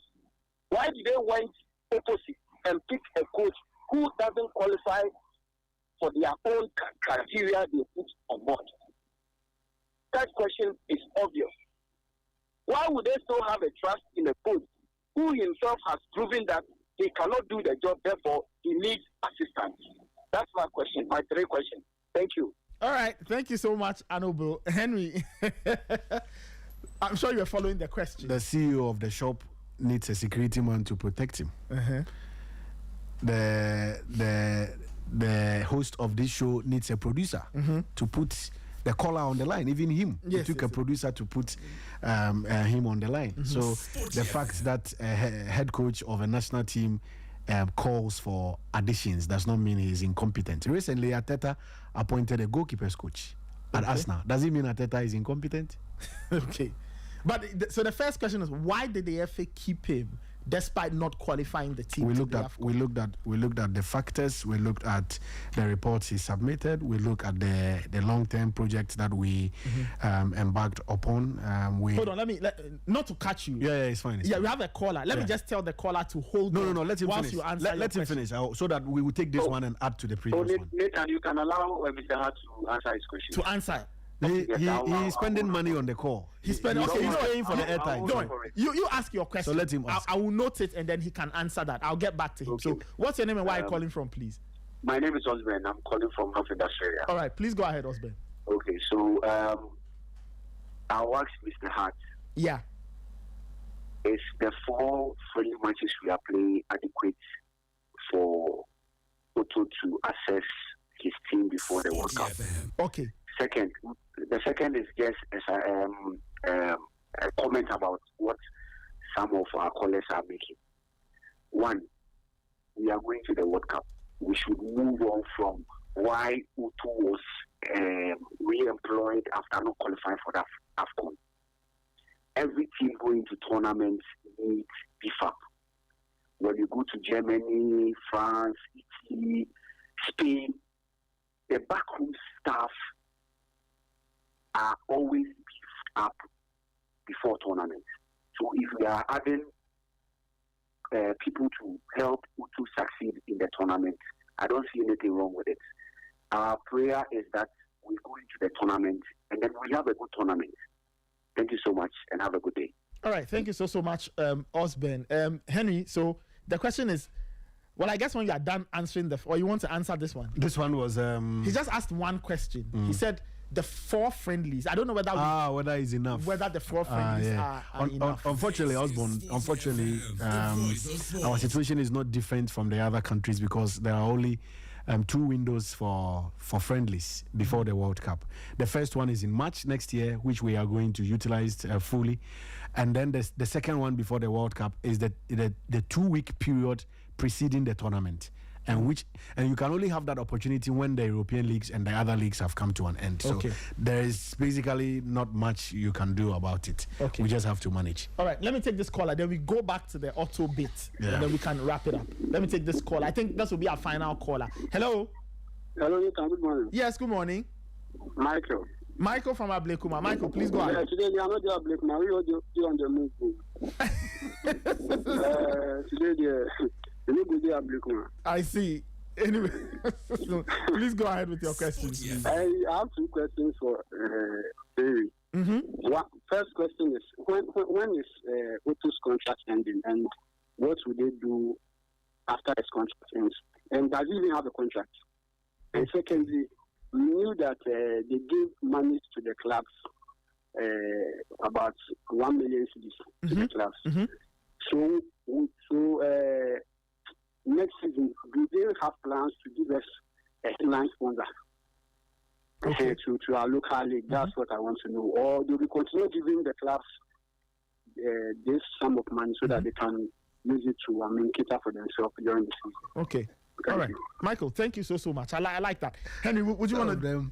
Some of them ask the questions, and Okay, so let me put it this way. Some of the questions looks as if I am the president of the FA. No, but you see, the point is that you are. No, I get you. There are some of the questions that it puts me in that seat. Of course, there are some of the questions that, to be brutally honest, only Mr. Simon Okreku can answer. Yes. But you are here. Okay, so he's asking if Otto has a contract. Yes, he does have a contract. And when is that contract? And that was like 2.5 years. Okay. Yes, so he's done 1 month. He's done 1 year. He's in his second year, so I think there is one more to go. Yeah. The next one was on, I think, why we kept him. No. He says that what will you do when that contract comes to an end? Unfortunately, I am not part of the board. The board makes the decision. I communicate the decision. So until the board convenes to take a decision, it's difficult for me to speak to that issue. Okay. And then he asked a question on headline sponsor. This 1 million cedis. What's the plan? Is it to get a headline sponsor or to be able to sustain this? I don't know what will happen next season in terms of how much is given to clubs. But even Nathan, let me tell you something. Even me, sometimes I do marketing for the FA. Today, after this show, I am meeting a client at Africaco. Trying to just because of the World Cup. Yeah. Sorry, because of the Ghana Premier League. So we are doing a lot. I have met a lot of multinational companies, but economic situation comes in, interest of the company, policy of the company, a lot of things come in. So in a nutshell, what I can say is that the FA is working a lot to secure a headline sponsor or even partnership sponsorships. If our target is 3 million and we are not getting that 3 million from one multinational company and 5 companies can give us that 3 million, we are good to go. Okay. And that has been the effort, since the start of the season. Okay. And I am very positive that something would come out before the end of the season and hopefully next season. All right. I think we should wrap it up here. There was a question you were answering before we had all these interrupts. Okay, there's a caller. Yeah. Okay. Let me squeeze this last caller in. Last caller, and then we'll wrap it up for the morning. Last. This one's last. Hello. Nathan. Yes. I want to ask him, why is it that he can't answer my first question? Which one was your first question, Emmanuel? Which one? I want the specific question so I can understand. What do you make of Otuado in terms of his philosophy and how the system is using to play using in the Black Stars? Well, I mean, Henry, he said he can't answer that question. Why can't he answer that question? He's asking my personal. Yeah, he's asking for your personal. No. Yeah, your personal. No, I don't have an opinion. Sporty FM. When it comes to appointments. And Nathan. Yes, Emmanuel. One thing, please, nobody should come and tell us what we should see on the program. Everybody and what you want to ask. Okay. If you want to ask a program, ask your question. But nobody can't ask questions and come and be downplaying on our questions. Emmanuel, take it easy. Nobody has. No. Sometimes Emmanuel, I get offended of that. Emmanuel, I'm the one moderating the show. I allowed you to ask your question. You've even gone and come back. So don't worry about what some other caller says. So, but that's not fair. Okay, no, that's okay. That's okay. That's fine. That's okay, Emmanuel. That's not fair. That's fine. That's fine. You are right. Thank you so much. Thank you very much. All right. Hey, this job. Anyway, all right, Henry. Thank you so much. You've taken time out. You've given us 1 hour. And we'll I like the way Raymond is relaxed today. No, because today he's not the center of attention. Yesterday the heat was on me. Yesterday so today is my day. Yesterday he took a stance on all. Today is our day. Yeah. And people were not happy with him at all. Unfortunately, I missed yesterday's show. Maybe you should go back and I had an early morning meeting, so I couldn't listen. You should go back and listen. I'll send you. Please do. Anyway, Henry, thank you so much. My pleasure, Nathan. All the best in your ventures, and of course, I always say please keep the line open in case we have any questions on the Black Stars. Definitely. Again, the Otto interview request is still very active. So whenever it is he lands, he's not back. Would certainly love to speak with him and get a good understanding of what it is he wants to do. All the best with the World Cup preps. I know it's not easy. The World Cup is a very complicated competition. So the media accreditations alone is giving me headache. Oh yeah. He's promised me one of them. He didn't promise anything. Why do you want to know? There were witnesses. Please. One of the 12 is mine. Kelvin and Immortal were there when we spoke. I didn't make any promise. He hasn't promised anything. Henry, thank you so much. I'm sure we'll speak. My pleasure, Nathan.